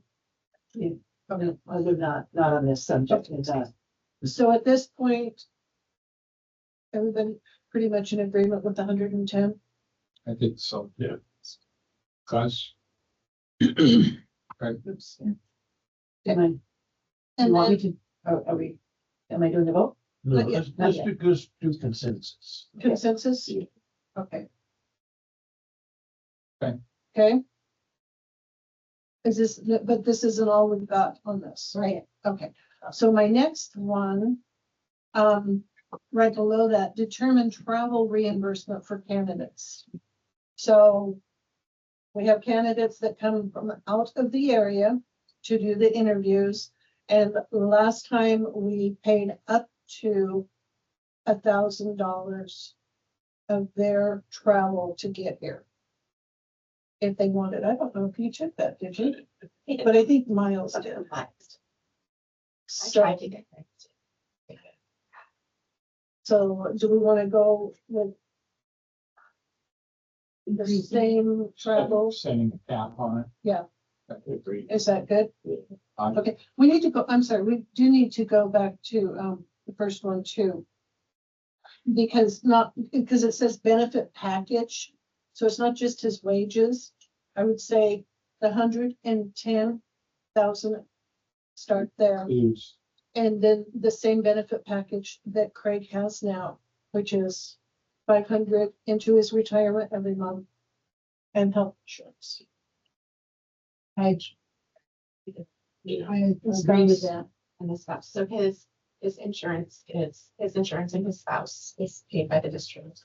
For life insurance, and 401k, an additional life insurance on top of. So life insurance and 401k. The corporate setup, yeah. So the 110 on the job was to start with, and then the same benefits he has now. Plus, Yes. I think that's a good place to start. Okay.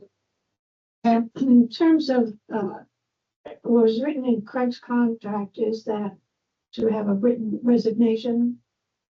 I know this isn't quite to hear, but do we need a written resignation? We do have it. You do have it, Yeah. okay. Okay, We had it at the last meeting and it didn't get passed out, but we do have it. okay, thank you. I wanted to rip it up Okay, in that paper that's not.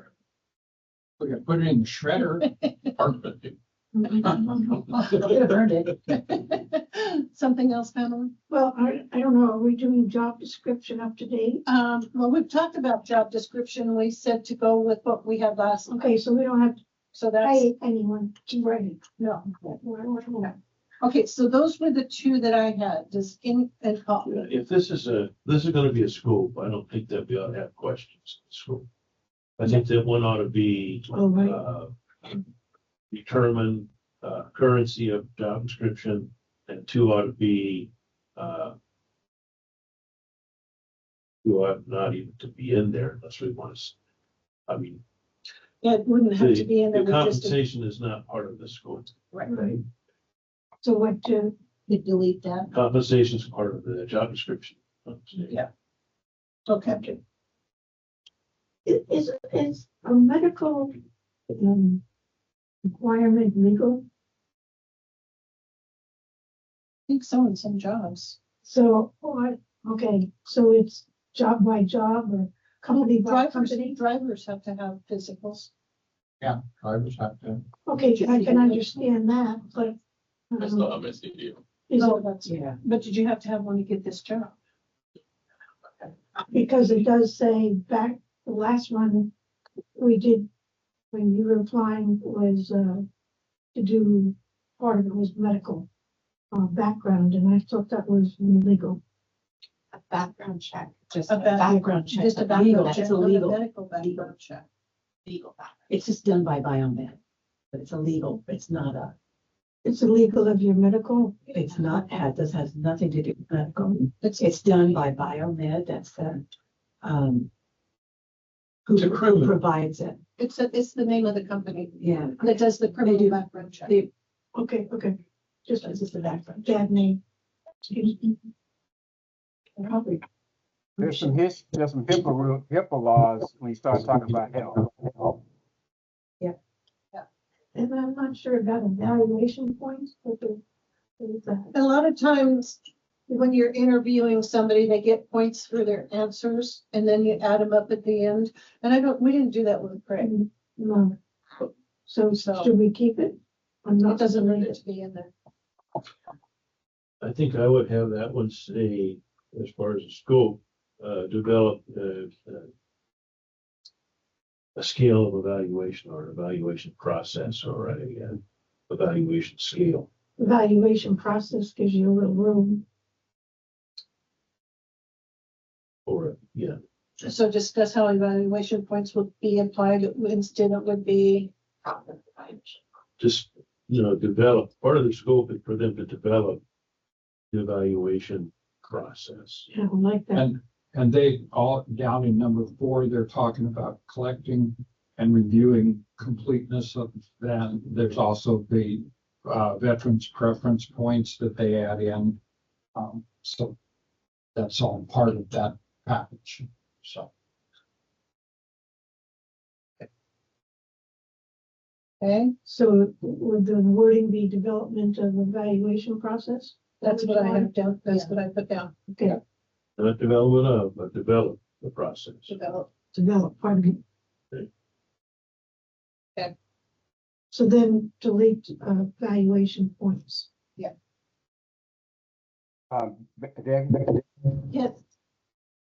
Go ahead, Charles.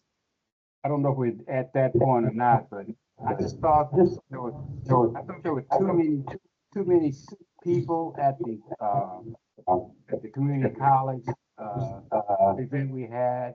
Are we at a point where we decide on how many people we want to have in this process? I believe a lot of the old too many cooks in the kitchen.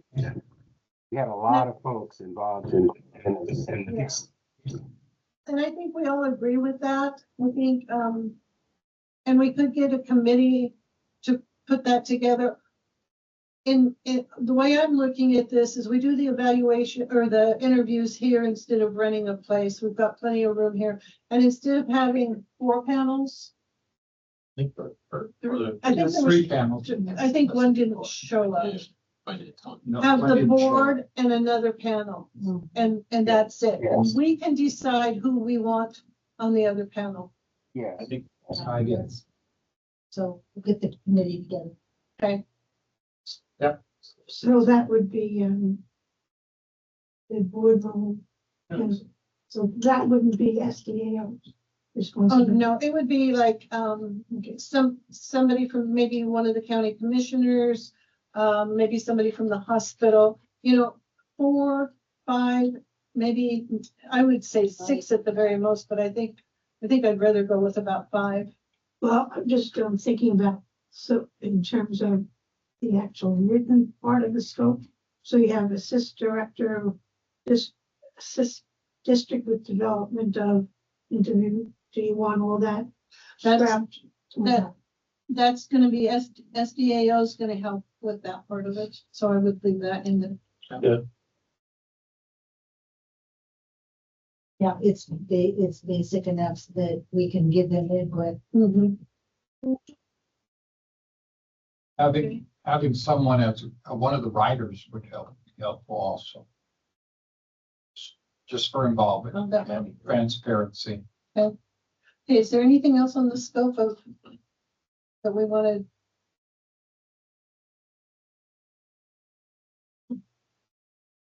No, because I think it follows the last one. And these, we've already covered those issues that do need modification, but I feel confident in the. Okay, so, If you were to appoint me today, yes, committee could help you finalize that. yes, well, good. So we'll get this passed and then we'll put a committee. So I'd call the question, Madam Chair. Right. And roll call, please. Okay. Chair Bruce Smith, Yes. Commissioner Regan, Yes. Commissioner Lewinsky, Yes, Commissioner Withers, Yes, Commissioner Legria, Yes, Commissioner McDonald, Yes. Commissioner Romero, yes. motion passes. So with that, the contract can be signed. wait, Reset. I thought we were just doing scope work. This is going to attach to the contract. No. Did we just approve of the contract as well? Oh, because I just had a little tiny thing. I thought we were just doing scope of work. Is it relevant to the school? Not to the scope, it's just to the contract. It's just. Okay. Okay. It's, go ahead, but I don't know if we can change it or not. Yeah, we called question. Okay. So that part's done and we'll get a committee together. Madam Chair, Charles, yes. should we think of something after this meeting's over and we want to mention something to the committee as far as something we thought of? Do we just go to you and say, by the way, I thought of this after the meeting?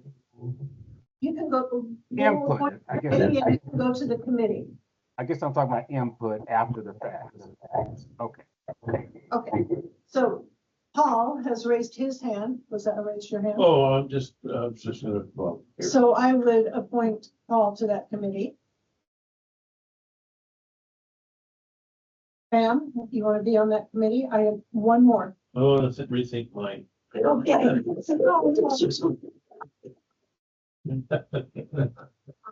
I would like one more on that committee. Rebecca? Okay. Thank you, Rebecca. And you three can decide who wants to be the chairperson. Clarify, who's on it? Paul, Pamela, and Rebecca. Thank you. But this is, and then the name of this committee is, To come up with, I don't know a name, to come up Hiring with the committee. panel, the second panel. so this is a recruitment committee? Oh, okay. Okay, And just set up a date after the meeting. so that is done. Sure. Okay, next on our agenda. SDAO is, I know, Paul, you need to get out of here at 12:30. Well, 12 if I can. I'll stay a little fast. Okay. SDAO conference. Just a quick update, the Wait, conference. I'm sorry. The grant approval. Oh, yeah. We haven't gone past it yet. We're Okay, at good, good, good. grant approval. So, yeah, just need approval to sign the contract for the $50,000. Oh, is this a trick question? Is this a trick question? We just have one of those 50,000 questions. I highly recommend you. So Charles, is that a motion to Huh? accept? Is Yeah, that, that would be a motion. Yeah, it's a trick question, but that would be a motion. Do we accept the money? I think you can get a consensus here. I second. okay, and Paul seconds it. Any other discussion on accepting $50,000? Question. All right, He seconded, he made it, right? yes, Okay, okay. all right. Do you want to do roll call or just? Yes, we are Okay. doing roll call. Kelly, Oh. Are we getting this money in this fiscal year, before the end of the fiscal year? Because we have to I don't do know for sure. a supplemental budget or a resolution or something. Yeah, I'll find out for you. Oh, yeah, right. Maybe they can hold up till the end of the year. Probably. Would that be easier? Okay, all right, Yeah, roll so call. we could just include it in the next budget. Okay, the next fiscal? oh, We'll figure it out. Something else. Okay, See we have what to, happens. if we have to, we have to. Okay, go I'm ahead. not gonna say no. Yeah. If we're gonna Yeah, get. we want it. I just need to know if somebody's coming up with a budget for it. Yeah. Okay, Commissioner Busmet? Yes. I mean, sure. Commissioner Reed? Yes. Commissioner Lewicki? Commissioner Withers? Yes. Commissioner Alegria? Yes. Commissioner McDonald? Yes. Commissioner Romero? Yes. Okay, motion passes. All right. Okay, that's done. SDAO conference. SDO conference this year between February 6th and 9th. And it is in Bend, Oregon. If anybody interested, well, I think it's very important that we have at least one or two representatives. Absolutely. I don't Where's the really like meeting? Ben personally. Ben? Oh, Ben? Ben River. Okay, are you interested, Charles? I don't know. I think. That's the River House again. Okay, anybody else? Guillermo is, okay. Oh, This is out of our own pocket. I want to get rooms, right away. I tried, Yeah. I tried to look yesterday and didn't look like there was a. What did you say, Charles? I didn't hear you. So this is, we pay for our own. No. Oh, I thought okay. Okay. I mean, it's an expense for us to go. Sun River would have been ridiculously expensive. Grandma and it's Charles saying he wants to go. Did you say you wanted to go, Charles? Yeah, it's just in Bend. When is it? February when is it? February 6th through the 9th? 6th through the 9th. February 6th through the 9th. And I appreciate it. Yeah. Yeah. I have another. Okay. So Paul, Yes, do you want to go? yes. Okay. That's 3. Anybody else? 4. And who's the other? Paul, Guillermo, Charles, and myself. Oh, okay. And that'd be Debbie. Rebecca. No, Rebecca said she didn't. Pam? Nope. Okay. That's it? Going once, going twice? Good. I might have to go. Okay. Babysit. All right, so that's taken care of.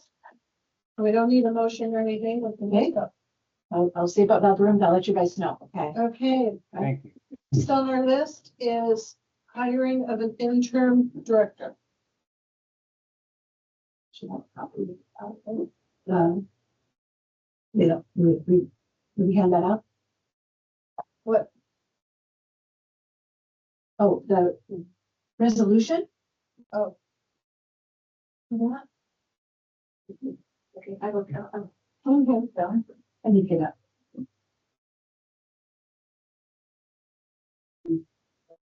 Oops. And I'm They gonna assume you got your hand up. let Greg take this. Would you like that shared? Would you like it shared on the screen? Yeah. Sure, I'll let you. No, okay. You saw it was post it.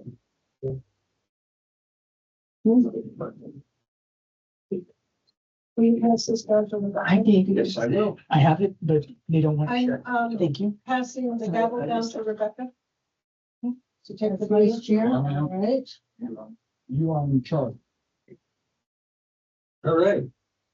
So in our interim executive director recruitment, we reached out to a few different people, but due to various reasons, they haven't been able to sign up for the interim position for the 3 months while we're getting a new executive director. And then it dawned on me, I thought, you know, the person I've been closest to since I've been here on a weekly basis has been Debbie.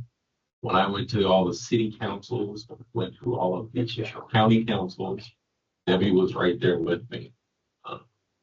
She's up to date on everything that's going on in the district right now. She's been there with me when I've met with ODOT in discussing various things. She's always been right there. She knows where the district's at. So what I'm recommending to you is that you consider her for the position of interim until you hire a new executive director. We have checked with George Dunkel. We have checked with Matt. And they both say that it's possible for her to step back from the chair position and still be the executive director and on board at the same time. Any discussion? How can you do that? The executive director be on the board at the same time. Just have to recuse myself from a lot of the votes. So what? Well, why not appoint a temporary board member? According to the attorneys, even Spencer at SBL has dealt with this quite often. Well, be almost every decision. Hmm? Anything that requires a decision. Only if it would pertain to the director. Madam Chair, I want to propose that we accept this resolution and approve it. And I will probably need a second. Okay. All right, so now we can discuss it. Okay. So he calls back in the room now. So He's talking to George. Charles? George Duncan was writing that. Madam Chair, I think having someone who's been involved all the way through step in and help is better than bringing in someone from another county who needs to be brought up to what's going on moving forward. And we're not talking about a lot of time, but I like the idea of the chair being executive interim director. Because it would take a new person who hasn't been here a couple of months to even know where the bathrooms are. So I just Exactly. I think we go that route, and obviously you recuse yourself that was involving anything involving you yourself, and we will remind you if you need help. But we will help in that regard. Yes, But I think that if we find someone who's not here to come in, Mary's got to tell them everything she knows, and you don't want Mary's got too busy to be doing. So I say we go with you as the interim director until we have found us a permanent. Thank you, Charles. Madam Chair, you don't have to do that. Okay, I just talked, okay. I'd like to say that we're on a fast track. We're really ahead of the curve in terms of, hiring. We need to be on a fast track. We have a good schedule for that. We have gone out and asked some of our community folks in the region and have not gotten an affirmative. I even called people and asked for resumes. Okay, well,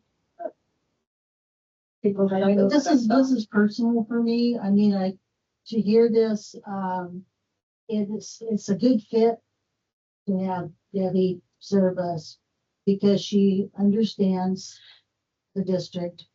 She's been at the ready for as long as I've been on the board. She has always been very resourceful. She was part of the Go team that got us out of our mess last year. And I agree that she would help us get through this short period of time. And there are issues not issues, but there are things that need to be dealt with in order to keep this on course. I feel very confident that Debbie will be able to reach out to the leadership team and to all of our partners, our external partners, and our internal staff and team in order to make sure that operations move smoothly. So I support this recommendation. Can I interrupt for a second, please, and read this news bulletin here? San Francisco, Northern California was rattled by a magnitude 7 earthquake off the coast of Humboldt County on Thursday, prompting a tsunami warning for a wide swath of the region. The earthquake occurred at 10:44 this morning with the epicenter on the Pacific Ocean, 70 miles southwest of Eureka, 110 miles northwest of Sino. Shaking on land was quite strong in the Eureka area. The earthquake was widely felt across California's north coast. Senator Mike McGuire of Healdsburg said in social media that there was a mandatory evacuation order in Crescent City due to tsunami threat. Yeah. I don't see, there's a map on here, but it doesn't look like it comes up. The red zone doesn't come up any further north than perhaps Florence. Paul, Yes. you saw some on TV, it's Florence is as far as north, same for us. Florence. Yeah. Here's the warrant. I thought that was important. Yeah. no. Yes. This will be my last name. All of our last. Wow, 7 is a big earthquake. That is significant, yeah. There's a rift and a natural barrier around Brookings there, which is why it causes the current to be warmer and things like that. So that's going to buffer some of the norm. And I would just echo what Becky said, Rebecca said. Thank you, guys. I But appreciate that's the a support. pretty serious thing. Paul. So this resolution was requested by Matt. And I wrote the resolution, sent it to Matt and sent it to George Dunkel to wordsmith or to change it. And Matt sent it back this morning and he had approved it of what the resolution says. So just want you to know that it was reviewed. So are we at the motion stage here? We have the motion. Yeah. We have a motion and a Yeah. second. Okay, then, We're in discussion. any other discussions? Anybody else have any comments, questions? I take it while I was out of the room, you made Rebecca the chair. I thought it was kind of a good idea. It was kind of a surprise to me too. but You I'll don't try turn the to- other way around. I'll try to control myself. Okay. Take a vote. Okay, please, Okay. roll call. Skip me. Yeah. Excellent. Commissioner Reed, Chair Reed, Yes. Commissioner Lewicki, I Commissioner Withers, yes. Commissioner Legria, Yes. Commissioner McDonald, Yes. Commissioner Romero, Yes. motion passes. Congratulations. Yeah. Now, the next thing you gotta do is figure out, the payment for it. That has to be done before. All right. Here's a copy mug. I do want to say, I appreciate your support. I know Paul and I talked a little bit yesterday and he's willing to help out wherever. I know his phone number and I do know where he's gonna be close to, and I know there's police officers down there that can find me if I need to. I do feel comfortable going into this mainly because we have such a good staff and they're doing so well right now. And I'm proud of all of them, the drivers. So I did think long and hard. He just popped this on me, what, day before yesterday? I did. She did not expect it. And so talked with the husband, talked with myself. And what about the investigation that's occurring? I've been on the phone with Matt on that. He figures to have it done by next week.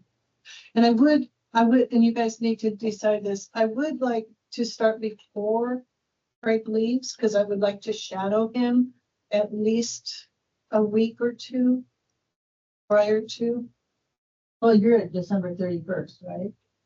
So it's. I thought you were Certainly gonna go appropriate. to the meetings in January. He is. I'll be speaking in on. Okay. So but that's up to you guys and the salary and So you probably, I'm not taking over the meeting, but you probably need to appoint somebody to negotiate the salary and the start date. Is this something that we do, Executive session. yeah, or pull into an executive So you session have to do now? that, because no, because you're not prepared. The Okay, discussion would. all right, so if we, in order to determine a, pay rate, for our new interim director, tonight, where we need 3 people, couple, 2 people? No, I negotiated with him. You guys gave me permission to negotiate with him. And then when we had come to an agreement, I brought it to the board and you guys, so you just really need one person, I think. You presented it to them in executive session and they came out and approved it. Okay, so can I have a chair to serve in that capacity? I'll do, I'll do what you need. Okay, thank you. think he's got good negotiating skills. Okay, are there any other, company out there, are there any other business on this line? I am going to leave you as the chair. So you can finish up. Okay, and you're at the Because last of what? according to Matt, yes, I could have stayed on as the chair. I don't feel comfortable doing that.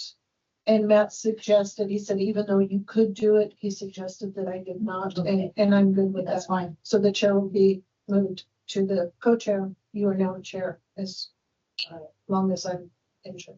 Okay, all right, that sounds good. We need to. Your co-chair? No. No, because if something happened to her, it would fall down to Paul. Okay. That's what happened to me when Kathy and Brian left. I don't know. Yeah. So we can find. Yeah. Oh, she has. Okay, so are we at leadership team reports? Okay, Without, I'm not, except correspondence and executive. Oh, sorry. Oh. Okay, cool. Is there The any? first action as chair is to miss one of the subjects tonight. I'll do better next time. Was there any no correspondence? Okay, thank you. Executive director, report, please. All right, so it's been a busy time around here. We got our 5310 and 5311 submitted. 11/20/2024. Our transportation advisory committee meeting was held on 11/18. And they approved the 5310 grant we submitted. I'm now currently working on the STEP application, and it is a long one. So a lot of work. So you guys are getting your money's worth before I'm out of here. Leading people, our next transportation advisory meeting will be on January 8th. There they will review the STEP projects and rank them. And then on January 9th, we will do the full board meetings where you guys can change that or approve what the TAC committee has recommended. And I'll be at 10. Right. Attended the Oregon Transit Association conference in Seaside. That was a very nice conference. We had our draft fiscal year 23 audit presented at today's meeting. Our action plan requirement basically said we had to do that at this meeting in order to meet fiscal year 23 audit requirement. The 2 candidates for the Transportation Advisory Committee have applied, which you guys have already approved. And Kelly already mentioned we applied for and received our 5310 and 5311 reimbursements in a very timely fashion by O. So that was very nice. We had a 6% increase in total ridership during October. We hit a mark of over 1,000 paratransit riders for the month. We haven't hit it since I've been here. So Well, that was a very good milestone. that is. I think that we had a couple of 1,000 rider months a couple of years ago. And that was when we were doing almost 300 Medicaid rides. We're not doing Right. So- So it's quite a, Yeah, that's good. and then for some reason it cut off, but Marla McCune has been promoted to a full-time driver. Good to see her out. Encouraging. Yeah. So let's go over the monthly figures.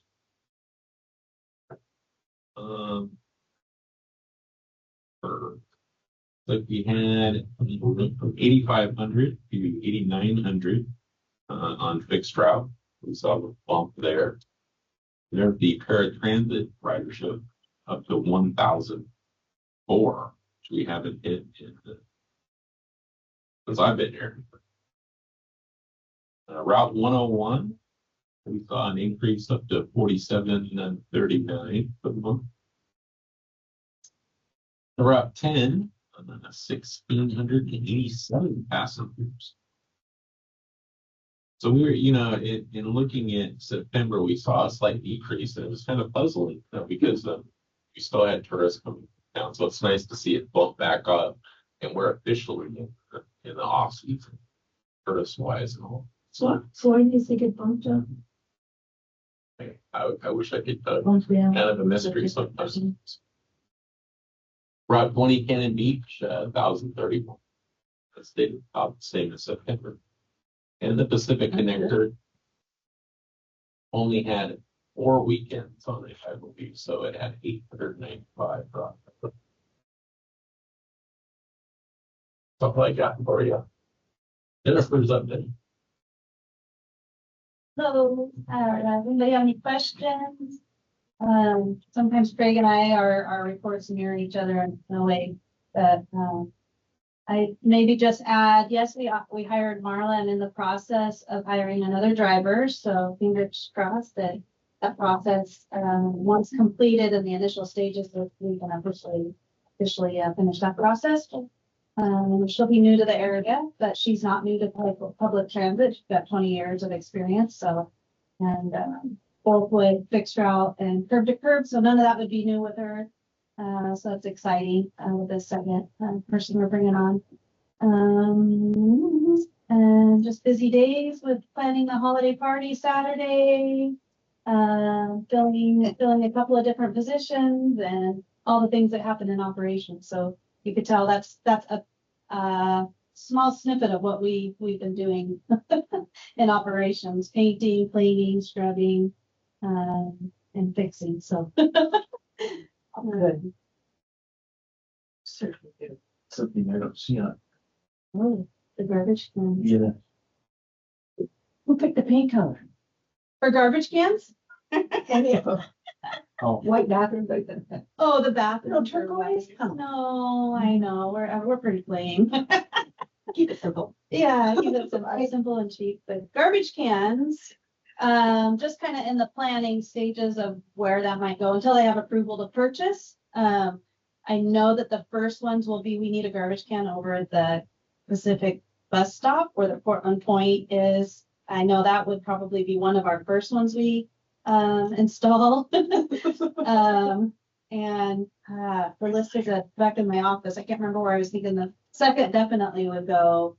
We can't do, multiples at once. They are, a little more expensive than the ones we currently have inside the shelter. But we're making a list of kind of where we want to put them throughout the district as we install. Are they larger than the ones that are inside that? I would ask that we purchase, they're metal, that they stand, you can get any size, shape and size, how you want them installed, but that they would be off the ground a little because it's so wet here. We don't want them to rust out. Shop has asked if they have a side door to remove the can from out because we will have to remove the garbage bag. An additional cost is the rain hood so that the can doesn't fill with water. Because our goal is to have them installed outside the shelter to leave more room and accessibility for riders and not to have the garbage sitting inside. Stinky, dirty garbage. The ones the city have, do they come up from the top to take the bags out? Mhm. Where's the square? What? It's just an oblong. And it's the The sit on the plastic. stop has. The city, yeah, I think it is a lid. I think it's a lid and I think I saw it. I know there's one in front of the store, but I've never looked at it. I still agree with respect This, that, this, that we're saying, because it's Yeah. easier for the people yeah, to service. Yeah, to remove the whole can in case it has to be Yeah. replaced, to lift that thing out, Yeah. you know, if you're not as tall as, yeah. And our practice has been to take that can out and put a fresh can in, and then take the old can back and clean it. oh, okay, okay, Yeah. That's what I do. I like that, yeah. So the rain hood is an additional cost, the door on the side that has a lock, is an additional, so those are the, just So you're talking $800 a can, right? at least, yeah, at start, yes. And will you do the pads in-house, or you can source that out, The pad, concrete pad? I'm hoping they'll already be existing. If they're, it depends, that's why we have to list the shelters, figure out what shelters we can put a garbage can. I have to work with the city or the county, depending on what it is, or what we're allowed to do into fixing one within the shelter space, what they'll let us do. And then if there is no pad at all, you know, that'll be an added cost. If we want to do cement. Yeah, and can I add, I did some writing the other day on 101, and that we have some shelters that do not have floor. So, Yeah. and that which causes another small issue in the roadway. The cave of the roadway draws the water into the shelter, and so passengers are standing in the water. Yeah, and we have a lot attendant and shop is trying to dig the trench away. To drain you it know. away. Mhm. We have a few known shelters that are an ongoing situation. So yeah, those are those shelters that don't currently have a cement pad. They would be in question, and they definitely need a garbage can. Sunset Beach, I mean, we don't have the pad down yet, but definitely we could add that at the time of the, you know, laying the When pad. we put the pad, we could just add it to the Yeah. pad. And I know for a fact that shelter, the Sunset Beach, the county is fine with whatever we do. They And would, so I don't they think would- it's gonna be they an would- issue adding an extra few feet. And they've for been that. fine for 3 or 4 years. Yeah, we're just waiting, yeah, maybe, so, yeah, anxious, that would be nice, anxious to get those out there. Riders would appreciate it, because it's, yeah, it's hard driving by and seeing. They can't even, you know, you can't get multiple people in a shelter because it's, as a garbage can. So they're standing outside. Any other questions? Thank you. Thank you, Jennifer. Thank you. Jason, did you have anything else? No, I technical difficulty of getting my report in, but other than that, mobility management is humming right along. Thank you. Thank you. Okay, with no business completed, oh, excuse me. Oh, no, I didn't see it. I was going to just pass me by. did you? I did not get a report. We've been very busy, internally with many different projects, but, I hope everyone, I will not be at the Christmas party. It's the first time in, I think, 14 years, but anyway, I hope you guys have a wonderful time because staff has been working very hard to make it wonderful for you, so. So, Thank you, Mary, for all of your work. Okay. You're adjourned. Thank you. Good job.